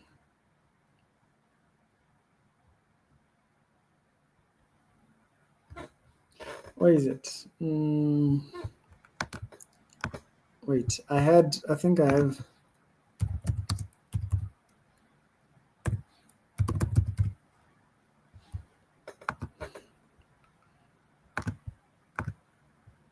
All right, so Matthew chapter number 24, verse number thingy. 2 will be in the field, 1 will be taken, the other will be left. 2 women will be grinding at the mill, 1 will be taken, the other will be left. That's the description of rapture. That's the description of rapture. So there are many ideas. There's a lot of ideas. Even in other religions, they have their own version of what describes this lifting off. There's harpazo, as you may call it, but it's not the version that the church is talking about. The word rapture is not even in the Bible, so where does it come from? Leadership, English changes. English changes. The word you are looking for,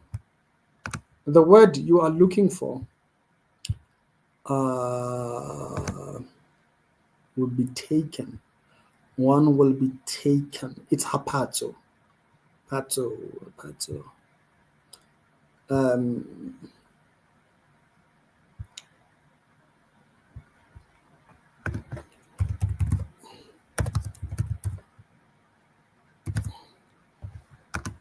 As I'm trying to find the word exactly. Okay, so you can literally put it on. So what is the Greek word for rapture? The word for rapture is a catching up. And so harpazo, that's the word the way I was saying it.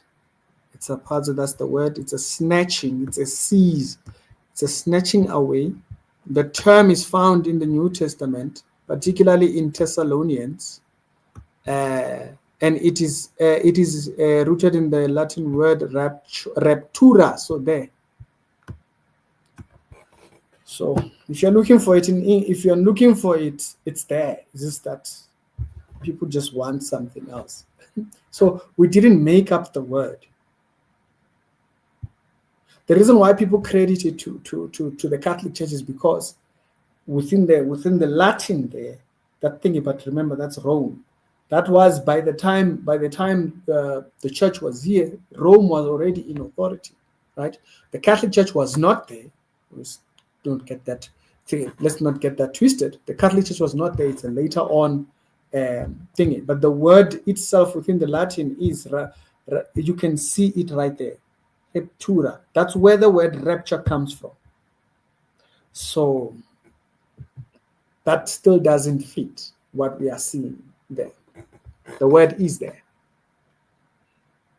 The word is there. It's a translation. It's a transliteration of the Latin word hapazo, which means rapture. Simple. We don't need to get linguistic about it.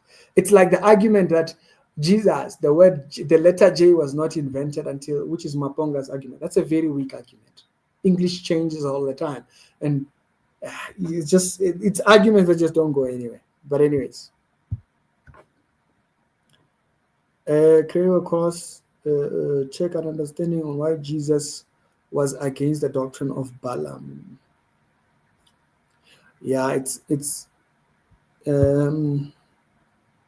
because they read others, and I don't see where Balaam did anything wrong. He wasn't a prophet for God. That's where the error is. So you really have to do an entire deep study on Balaam and the teachings, and you will see it in many different pictures. As a matter of fact, there is also another different verse. Don't look at only those ones. Just look for other references that speak about the doctrine of Balaam. You will see why God hates that doctrine. It merchandises. You remember when the prophet prophesied, and then when he was given a gift, he refused it. And then the prophet went to take. The other guy, the student, went to fetch. That's where it's the problem. It's this idea of trying to profit off of thingy. God does not like that. So you have to study the whole subject on Balaam. It's a very well documented study. It's an easy study you can do, literally in the next hour you can literally be done with it. So go look it up a little bit more further, you'll see the information. Second coming word that appears, however,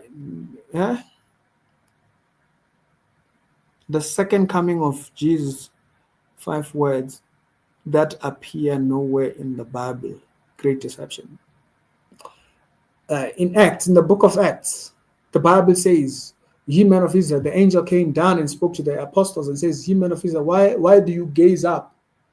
The same Jesus whom you see going up, he will come in like a manner." So he's telling you that in the same manner that you see him go up, he will come back. So it's there. The idea is there. Okay, there's many ways of interpretation of doctrine, of a doctrine in a church. But you have to understand this. If you oppose these ideas, at least understand what they mean to the faith as a whole.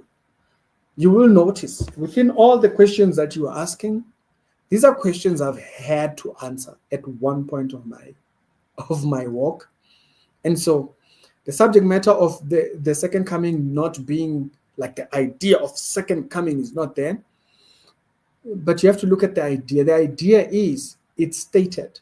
The book of Acts, chapter number 1, chapter number 2, it already states it, that the manner in which he lifted is the manner in which he will come. So he was telling them, there's no need to be standing there looking up. He's coming in such a manner. And that's particularly a message to the church. So he is coming back, but first you have to actually research. I think the first thing that you have to research is the character. Is the character real? Is the person real? Right, Mike? That's where you have to start. You have to start with the person you're talking about. Is he a historical figure? And guess what? History backs that idea up. Even if they don't believe in Jesus, they acknowledge that Jesus is a real figure. But you have to study that within history and all that. It's a very well stated thing. He existed. Now the question is, why? When did the crucifixion methods get invented? When were they executed? Why is it the punishment that the Jews put on him is capital punishment? Why didn't they do it? You'll find out that a few years before that, the Jews had completely lost their ability to be able to do that. And if they had had the right to execute capital punishment, which is death, they would have stoned him, which would have been a wrong method of execution, because the Bible is very specific. He was crucified, pierced on his side. And so it's very specific in prophecy in the Old Testament to how he will die. And guess what? Right as Jesus is going towards towards the period when he's going to die, the Jews lose the ability to kill someone by capital punishment. Do you think that's a mistake? Come on, man. You can't write that in there. You can go research and stuff. You can research, like I can literally Google it for you. The answers are there. If you're not looking for them. When did the Jews, let me say the temple, you lose ability for capital punishment?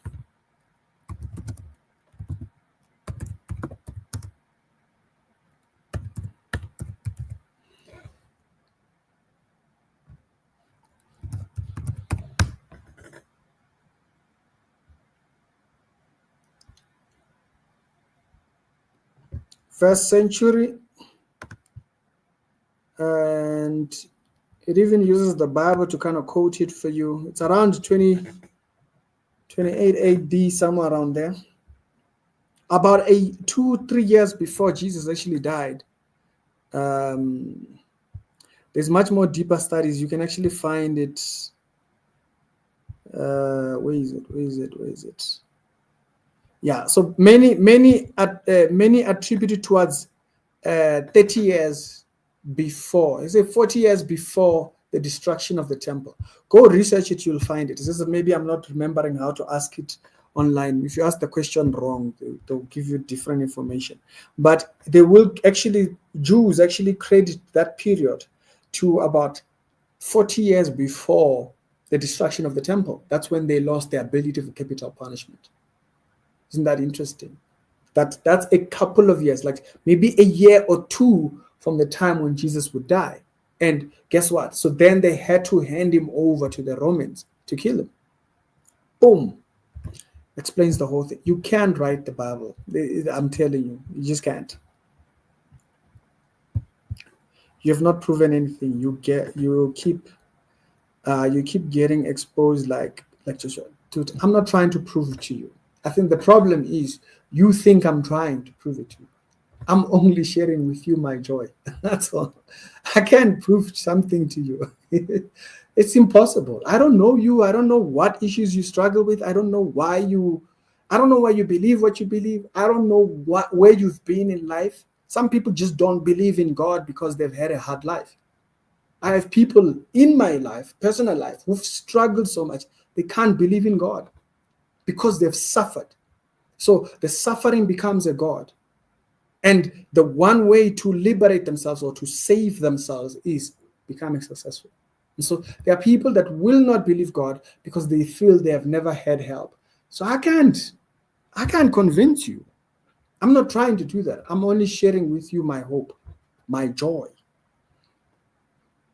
That is my joy. I'm telling you my joy. That's what the Bible tells me to do.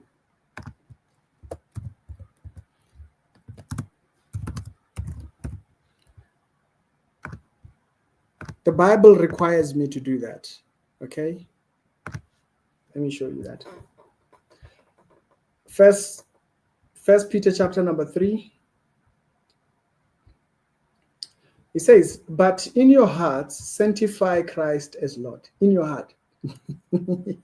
Always reminding ourselves that Jesus is Lord. And it says, always be prepared to give a defense or an answer, though if you read it in other versions, to everyone who asks. So you asked me, I'm giving you that. who ask you the reason for the hope that is in you. So that's what I'm giving you. I'm giving you the hope that is in me. I'm not trying to convince you. I can't do that. You're a different person. Maybe you're just not going to believe. But according to the Bible, I owe it to you to tell you why I can stake my life to that. I am obligated. Do you see that? I'm obligated to give you that. You calling me a false prophet, it's fine. You can call me that. But if you ask me, why do you believe this book? This is why. Do you see that? So I'm not trying to convince you. I can't do that. I can't do that. You decide at the end of the day what you want to believe. As long as we are not discussing and insulting brother in Christ enigma, then I'm good. That's it. No, Jesus. There's other discussions, you know. And so, point of the matter is, I'm only obligated to tell you why I believe what I believe. That's all. So I'm not trying to convince you of these things. I don't know you to try and convince you of what you believe, because only you know why you believe what you believe. But you have to know that the answers are there. That's the thing that I'm showing you. The answers are there. I once worked, I got this job when I was towards the ending of my high school years. I got this job in a company that it was called Liquid Fruit. They used to do like bartender, like type of jobs and stuff. It was a very interesting company. You met a lot of people through that. And so you go to this business, people's gigs. They would do these gigs and stuff. And I met some of the most interesting figures in those events. And I didn't even work with them for too long because it was just weekend jobs and stuff. But I can tell you, I once met this Indian man that really had a huge impact to me. Because he used to talk about, you have these jobs, like you would get into this discussion about, okay, you have this job, but what do you want to do with it? Like, the world is like out there, guys. Like imagine, so he was just talking about, imagine right now, you guys are probably going to get paid like $200 for doing this job. For me to call this company, it might have cost me like 6,000 rands. And so the guy who owns the company pockets a lot of that money. But that's because he's put himself in a position where he's able to capitalize. So he says, always look for how you can capitalize your strength. If you can focus on that, you're done. And for the whole meeting, that guy would just come back to the bar. It was like he was there at that event to just talk to us. To just talk to us. And most of the guys that worked there, they actually went on to start companies. So it's very interesting that conversation that guy might have given us. Till date, when I pass going from Joburg CBD towards Soweto, I always see the neighborhood where that event was. And I always remember the guy. And so one conversation can change a person's life. So that's what I value, that you asking me that question, I value it enough to answer you. What you make of it is up to you. See, I'm not God. I'm not in that whole equation. I don't know what God is going to work in your life to convince you. I'm not trying to do that. That's on you. All right. I think I'm going to call it quits now. Prove all things and defend the gospel, what you should be doing, not making a bunch of lame excuses. I don't owe you that. That's the thing. You see, like I said, I don't owe you doing that. And I understand it's not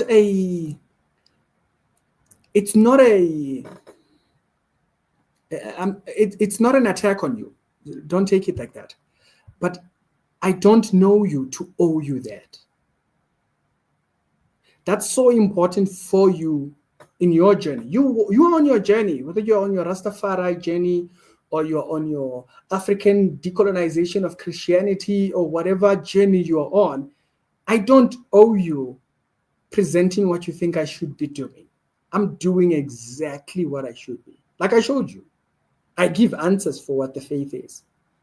But this, like what you're saying, like I should prove, I don't owe you that. I only do what I am best based for. Prove all things and defending the gospel equals to what you should be doing. That's what I do every day. I talk about defending the gospel. Not making a bunch of lame excuses. I didn't make an excuse. Every question you've asked me, I've answered.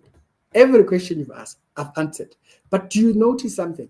It's never enough with you. You constantly, you have this one, you want that, you want that.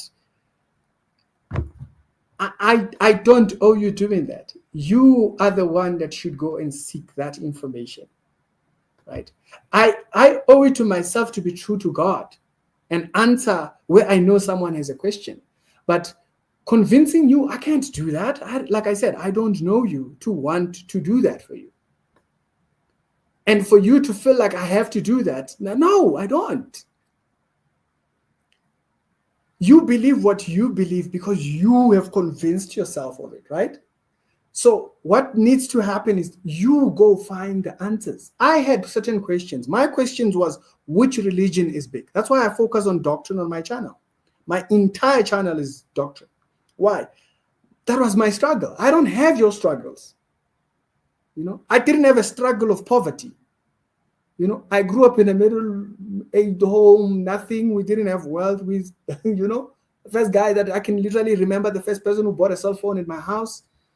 But wealth was never a pursuit. Not that I don't seek to get a little bit better off financially, but it was not a pursuit. So I never had wealth in my beliefs. But there might be someone who struggles with that, and they have to deal with that. So for that person to expect me now to try and get no, I don't owe them that. I owe it to me to go find the answers for those things. I've done that. Okay? Like I said, I've spent 15 years on my studies. I concerned myself about things that I know, the things that I had concerns about. The validity of scripture, which manuscripts say when do we have the history for the church? When does that history, the timeline of the scriptures, that's the things that used to concern me. And those are the things that, guess what? I went and I validated. Do I believe the right thing? Can I trust the Bible? I can. You see, talk about that, I can do that all day. See, but what you owe it to you to go and find the answers. There's nobody that's going to find those answers for you. You have to go out and find those answers. This is what the Bible says. Let me show you this verse.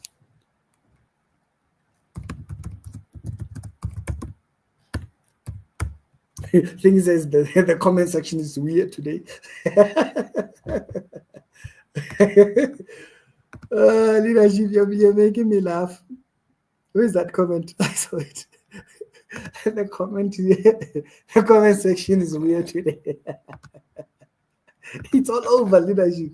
It's a war. It's a battle down there. This is what the Bible says, right? The Bible says this.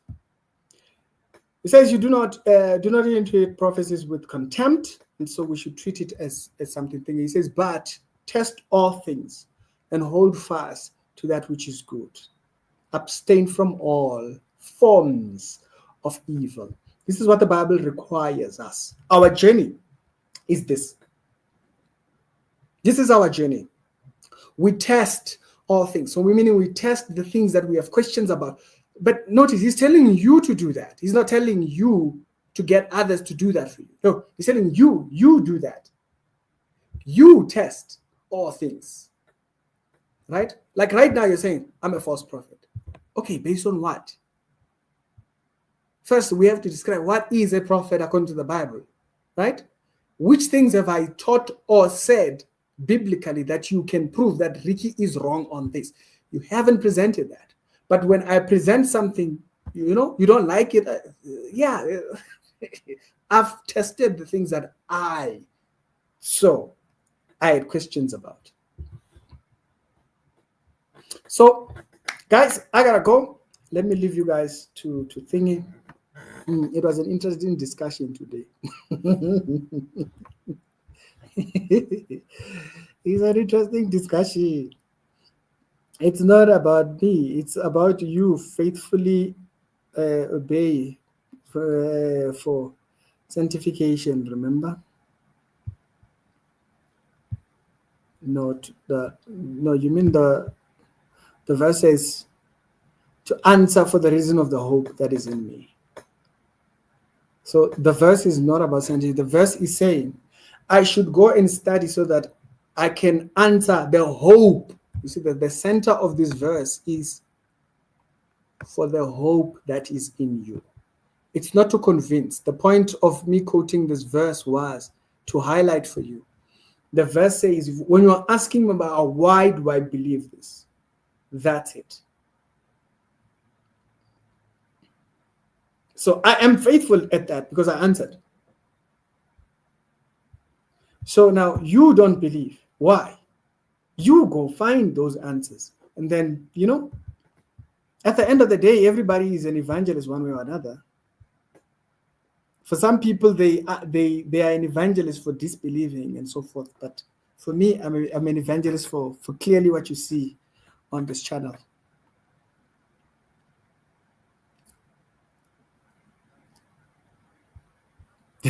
Thing is, he's been asking weird questions.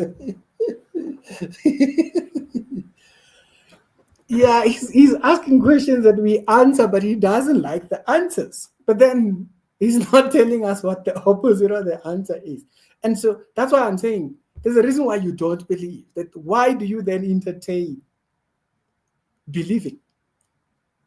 I believe. You don't. Okay, the subject matter, you said that the subject matter of the rapture is not in the Bible. I showed you it's there. The other person came and they said the word rapture is not even in the Bible. I showed it is there. It is there. The word is apazo. The word that you see as rapture or termed as the rapture or we know as the rapture, which you say is not in the Bible, is directly from the Latin raptura, which is rapture. It's a transliteration of the word from the Latin. So it's there. You said there's the rapture in the Old Testament. I told you where you could have gotten it. I gave you 2 verses that actually could have contained it. The verse that you presented is not about the rapture, right?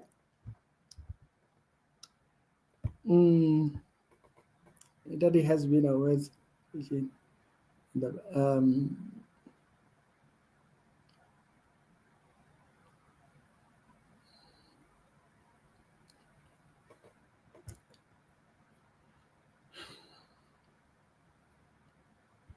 I don't understand. What do you mean? What do you mean? Christians are deceived. Okay. For the mark of the beast. So, but the mark of the beast, the term of the mark of the beast, you're getting it from the Bible. So, what teaches the Bible? What teaches about the mark of the Bible of the beast? It's the Bible. So, what do you believe? Do you not believe in the Bible? Because then, why then are you saying Christians are deceived for the mark of the beast, which the Bible is the one that teaches about the mark of the beast? Islam does not teach about the mark of the beast. Islam teaches about the Dajjal. The Dajjal has a system. That's the thing that he teaches. That Islam teaches about. And the Dajjal, when you listen to the term for the Dajjal, it's actually a one-eyed, symboled individual whom they will receive. It doesn't teach the mark of the beast. So you could have only gotten the idea of the mark of the beast from the Bible. So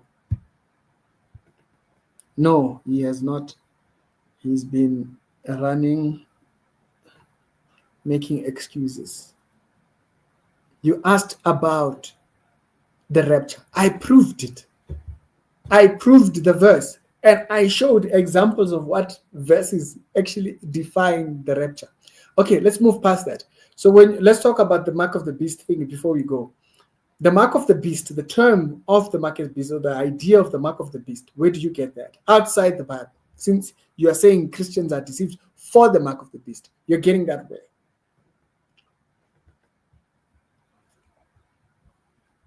Before we leave.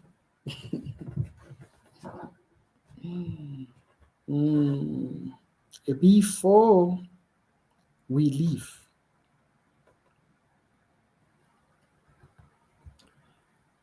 Good night, leadership. Leadership. When House Portia is going to bed, you know it's late.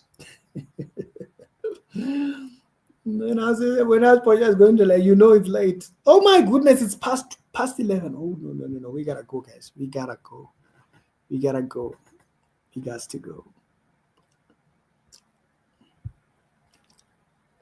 Basically, do this against. Yeah, so it's very difficult because we're telling him what we believe, why we believe it.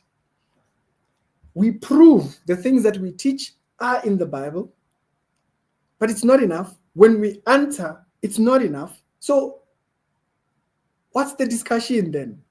It's like, because he keeps saying that I'm no different to Joshua, but Joshua is the guy that lied about God. You've not seen me lying about God. So when you equate me to Joshua, who can answer biblically to what he believes, I've just shown you. It's difficult. We are gonna go to bed now. Leadership, good night. Okay. Christians are against the God of Abraham, Isaac, and Jacob, and the Israelite. What? No, they're not. You've seen me defending Israel. What are we talking about? You've seen me doing that. So what? Tamara says it sounds like Michael fell off from Joshua's deception. He's mad at himself. It's difficult to say what's going on. Leadership. Okay, Michael, let's describe one thing. You still haven't told me where you got the mark of the beast. He listened to ask, not to understand. Yeah, because we've been describing all the answers. There is no question he hasn't answered. For those that have just come in, there is no question he's asked. We have not answered. And even when we answer, he's not satisfied with the answer. It's like, okay, do you want answers? Okay, he says Christians don't know actually what the mark of the beast is. Prove me wrong. We don't know. Yes, that's the point. The Bible doesn't tell us what it is. It just gives us hints at what it is. But the mark of the beast is a subject matter of something that will be known by the generation that lives in that period. That's why he says, he that has wisdom, let him count the number of the beast. So the idea is that the people that live in the generation when the mark of the beast is there, they will know. So we don't know, yes. So if you hear someone saying the mark of the beast is this, no, they're lying. It's not possible for you to know outside because there has to be certain evidence before you for you to know. Right now, you might guess and say it's Elon Musk's whole chip and what, but you'll be just guessing. We don't know. The people that have wisdom in the period when the Antichrist comes, they're the ones who will be able to know. So when I tell us, where do you get the idea of the mark of the beast? Because the mark of the beast is spoken about in the Bible, but you are constantly attacking the Bible. So where do you get the term to have the right description? Right? Let's go there. Then he says, yo. He says, yo. Yeah. So why do you follow false prophets? Not me. Tomorrow is a Christian. This guy is not time. Next time, invite me up and talk man to man. We're still waiting for you to describe where you got it. Time to go to bed, you done, and your false accuse me of something, then turn around and ask me that really. Like, you brought up the mark of the beast, right? You are the one who brought up the mark of the beast. The burden of describing and speaking about the mark of the beast is then it's then on you. I didn't bring it up. You brought it up, right? So I'm asking, if you are taking the Bible, then why? Then what is your description? You said we don't know what it is. Okay, we don't know what it is. What is it? If outside the Bible, like I just described to you, I even gave you extra information. I said it is not in the system. In Islamic eschatology, there is no mark of the beast. It's not there. As a matter of fact, there is no religion that has an idea about the mark of the beast. It's literally a Bible subject. So where do you describe it? Outside the Bible. You didn't tell us. Now you say we are 4 minutes, we are going to bed in 4 minutes. It's going to be officially 11:30, and then we are going. This is not in the...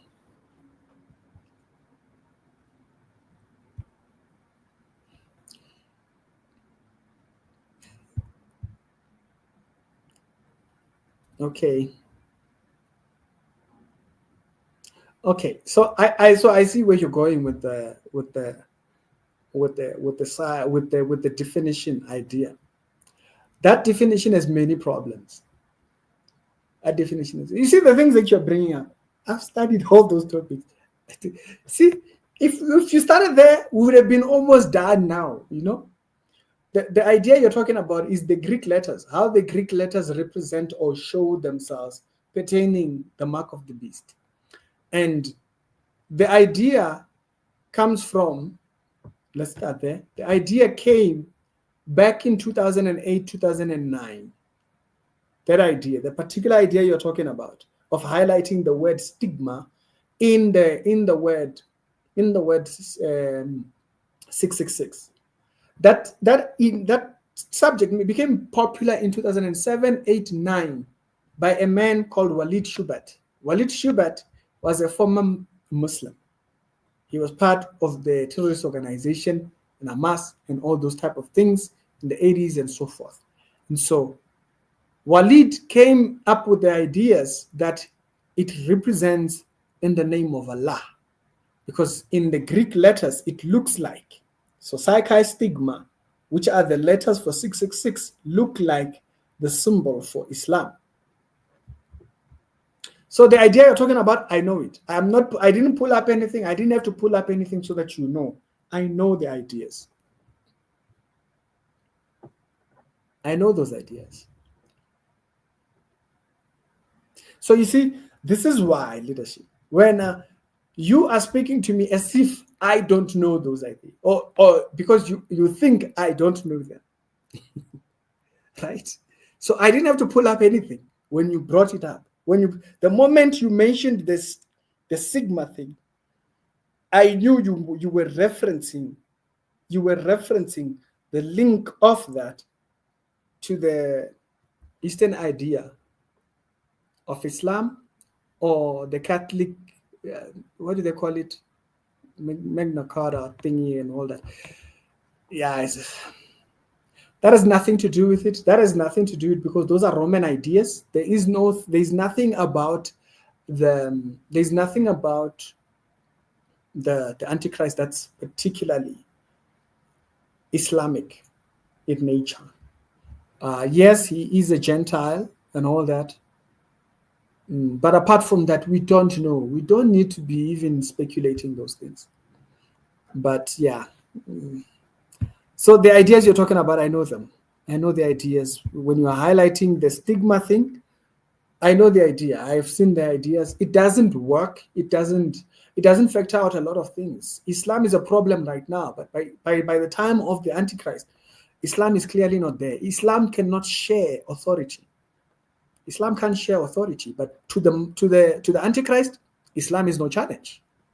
So that's how we know that idea that Psyche stigma is actually one of the mark of the beast. It doesn't work. And also, that's why I'm also tackling this idea that I'm thinking you're going towards, this idea of this Magna Carta idea, this idea of this Romanized idea of the mark of the beast. It just doesn't work. It doesn't work as well. It doesn't work. It doesn't work. It doesn't work.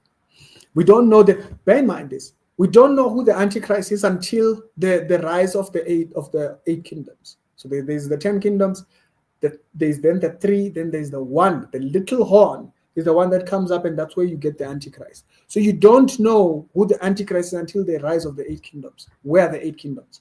The 9 kingdoms, the 10 kingdoms. So trying to point out who the mark of the beast is Donald Trump, that's useless. Where are the 10 kingdoms? You only identify the thingy when you know who the 10 kingdoms are, because he comes out from the little beast, and America is no little beast. Ooh. Do you see where the problem is? So, because I can see now you're going Trump and Vice. Like, for instance, right now there's another guy in politics. What's his name? The guy who actually got the deal signed, who executed the deal with Qatar for Israel and the peace whole thing that they're doing right now. Jared Kushner. People thought Kushner was going to be a mark of the beast because the guy is moving somehow. And that was in the first term of Trump. When Trump did his first term, people thought Jared Kushner was going to do things. But he didn't. In the second term now, people didn't even think anything of him. He was not in the public space. But guess what? Jared Kushner has a lot of relationship with the Qatar, with the Qatarian government and all those guys. So that's why he was able to get them into the discussion table, and with the whole discussion between him, Trump, and the Qatarians, they were able to bring about what's happening right now in Israel. So that's not the mark of the beast. Trump cannot be part of that whole thing. With the word of information. So it's not it. Why? Because you need the 10 kingdoms. You see, it doesn't work. It doesn't work. Right now, let's chill, preach the gospel, relax. When the 10 kingdoms rise, that's when you can now start thinking about who is the little horn. He has to be from the little horn. Whether be that countries are big now and they get crushed almost to be in a little horn, like Abu Dhabi, like the Emirates. You know, they were no important country until they used the oil in their resources, and then boom, they come up. You need a situation like that when you're thinking about the Antichrist. He comes as a little horn, and he sticks out within a period of a 4-year term, because it's a 3.5 years when he establishes the contract and then thinking. But you still need the rise of the 10 kingdoms. We are nowhere there. So that doesn't work as well. That doesn't work as well. This is a canal, man. Will not solve the issue of the market. Yeah, no, you can't. That one, leave that one towards thinking. It's only the generation that lives in that period. If we are that generation, great, but we don't know. And I just gave you the conditions. We need the rise of the 10 kingdoms. We don't have the rise of the 10 kingdoms, and so there's nothing for us to go on. We go after the 10 kingdoms of reason, the little horn, who is the little one who comes out, and he defeats 3. He gives you so many signs, but right now, you just be speculating. There's nothing. All right. I'm going to end the live in a second now because we can't hit 12 o'clock. I'm not talking about the Islamic stop lying again. No, I'm showing you why your ideas just don't work. So if you were applying it towards Islam with the stigma idea, Mike, dude, I gotta go. I gotta go. Because first of all, you brought up the meaning of thingy. Okay, let me show you the problem here.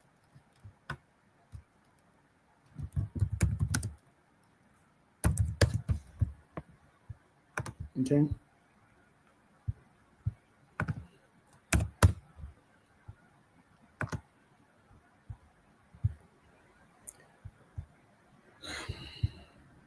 When you speak, whether you're speaking about theologians or whatnot, there are certain things you use language for that you might not know they mean something else. Okay. Now, because you don't know that they mean something else, and then I tell you what references I know of that, and then you say, "Oh no, you're lying." Okay, go figure. This is what you were pointing at. The letters that reflect the 666, when you were asking what is the 666, the last letter there is stigma. It literally refers back to what you pointed out. And in Islam, that is the literal translation for "in the name of Allah" in the Arabic. So when you pointed out the stigma, I was showing you what references, and without pulling it up, and I was showing you why that doesn't work. You brought up the Roman ideas. I show you why those don't work. Do you see? There's an issue here. Is that no matter what I answer you, you don't like the answer, even if you don't have a rebuttal answer for it. Like it's like you are at war with yourself. like, because no matter what we answer, even if we answer what you say to the dot, you just want to disagree. Like you pointed out the stigma thing. I'm showing you where the stigma comes from. The stigma idea comes from the Greek letters.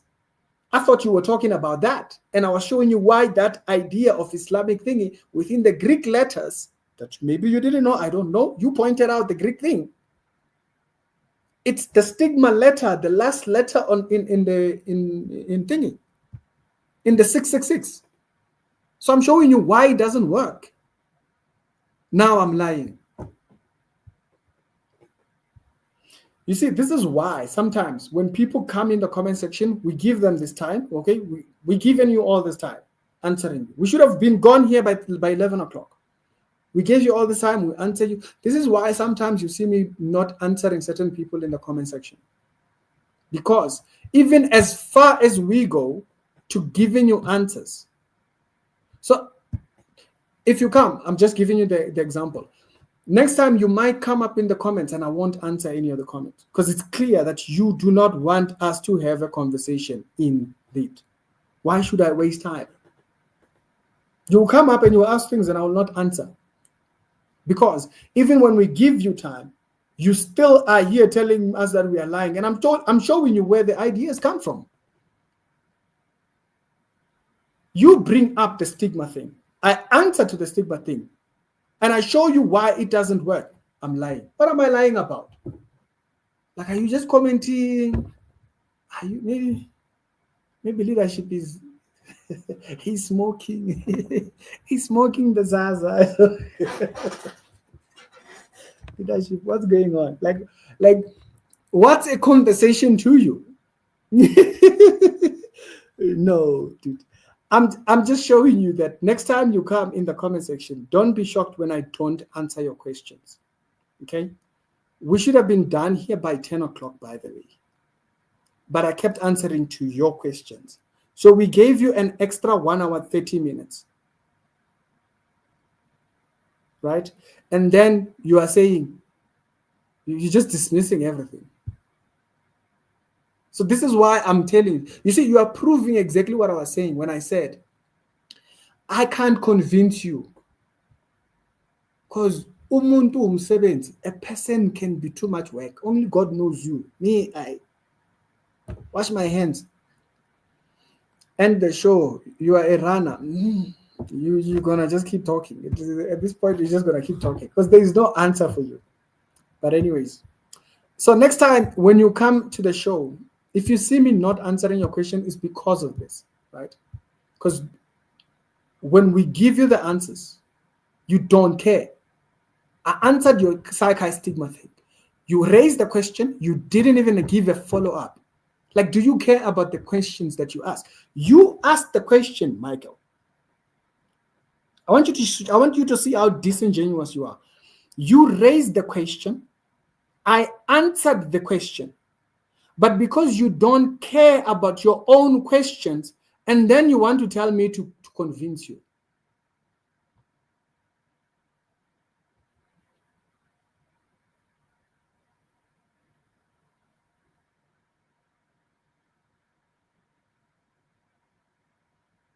Hmm?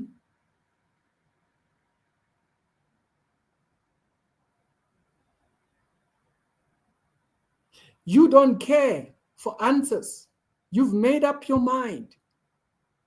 You've made up your mind. You don't want to believe the Bible. That tells you that's your first start right there. You don't want answers. Why? Proof of it is that you keep asking questions. When we answer, you don't care for them. So for people in the comment section and everybody else, I hope you understand why. You don't waste your time trying to convince a person. When a person doesn't want answers, they don't. Like, he asks questions that he doesn't care about, which is the very thing. You'll remember about an hour ago, I mentioned this thing. I said the problem with the African, I literally said it in this stream about an hour ago. I said the problem with Pan-Africanists or people who are decolonizing religion, the problem is they ask questions they don't care about. They just hope you don't have the answers for them. That's not a person who's seeking for answers. No, they think they are going to teach you. And so if you're out there, you're an apologist or you're what, this is a very good lesson. Like, you see what you just saw in this discussion. Listen, there is no answer I didn't give him. And in each and every single time I gave him an answer, he just skips and he goes to the next question. I ask him about the previous question, he skips on, he asks another question. He doesn't care for his own questions. You are doing exactly what Pilate did. History wrote about people like you. Go read about Pilate. Pilate asked, he turned around, looked at Jesus, and said, "What is the truth?" And then didn't stick around to hear what the answer was. You know, when you ask the question, show that you care about it. Ask questions that you actually care about. Like, if we are here, we care enough. We care enough. We don't know you. It's your first time on my stream. I've never seen you before. Right? Maybe you saw the Joshua topic right now and then you just landed in the stream. It's my first time on the stream. I know people who are regulars on this channel, right? But we gave you the time. We spoke to you. We answered your questions, but you don't care about your own questions. You don't care about your own questions. You come to a point where you'll be like, nobody gives answers. You don't care what you're asking. And guess what? That's the pattern with most people in Pan-African studies. I literally, those that were here about an hour ago, they can vouch for what I'm saying. I literally said it in the stream, live in the stream. I said they use Pan-African decolonized religion people. They like using knowledge as a weapon. And you're doing that. You're showing exactly that. You constantly ask questions you don't care about. But anyways, we gotta go. What is the link he's requesting for? I'm not sure exactly. I think he's requesting for the link for me to put him alongside the stream. We gotta go to bed.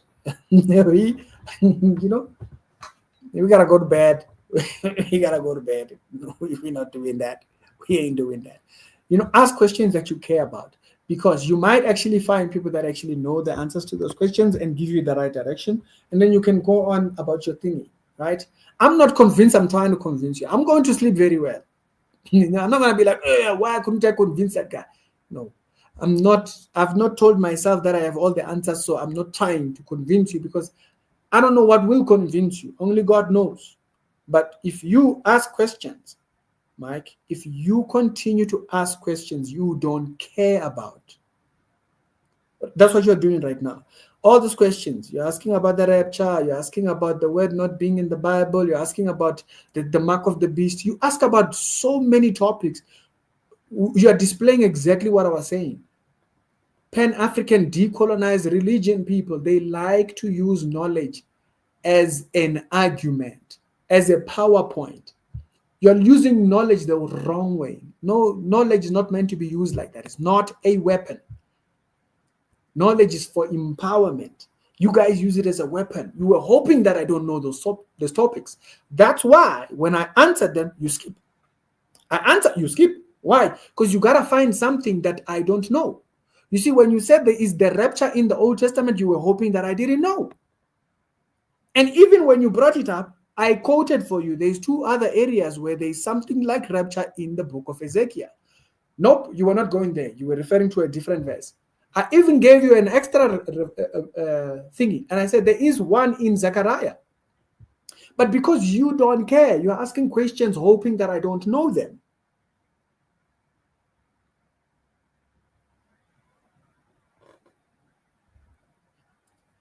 But anyways, good night, guys. I will see you later. I hope you learned. You also learned. So this conversation wasn't in emptiness. This conversation actually has a benefit, and the benefit is learn to know how does a person respond to answers. You will know when they don't care about what they're asking about. It's a very popular thing, which is why I said it an hour ago. I was like, Pan-Africanists, they like using knowledge as a weapon. They hope you don't know. So when you answer, they skip. You answer, they skip. You answer, they skip. Why? Because they're asking you questions hoping you don't know. There is no rapture in the Old Testament, my brother. But anyways, guys, y'all have a wonderful evening. I'll see you on the next one. Maybe next time we'll actually do Bible study. This week, it was not possible. It was not possible. But this is beneficial either ways. Do learn these things because there's a lot of this. There's a lot of this type of discussions. Just learn to hear it. They ask you a question, you answer. Then they don't have a follow-up question or anything. They skip. They skip. See, how many times did they skip? I can't tell you. There's so many topics he skipped on. We were talking about the Bible. We were reading the Bible nicely. He brought up Joshua and failed prophecies and raptures. We're like, leadership. Nice to see you, leader. Nice to see you. As Portia is still here. I just took a power nap, and you guys are still here. Leadership, please close the discussion. You see, even as you remember when she said she's going to bed, I was even saying, if Portia is going to bed, it's late. She took a power nap, she came back. Guys, I'm ending. All right, guys, I'll see you later. Y'all have a blessed evening. Go and be the light. Continue to equip yourself so that you will know how to answer those that have genuine questions. Yeah, genuine questions. Ricky, I'll have a good one.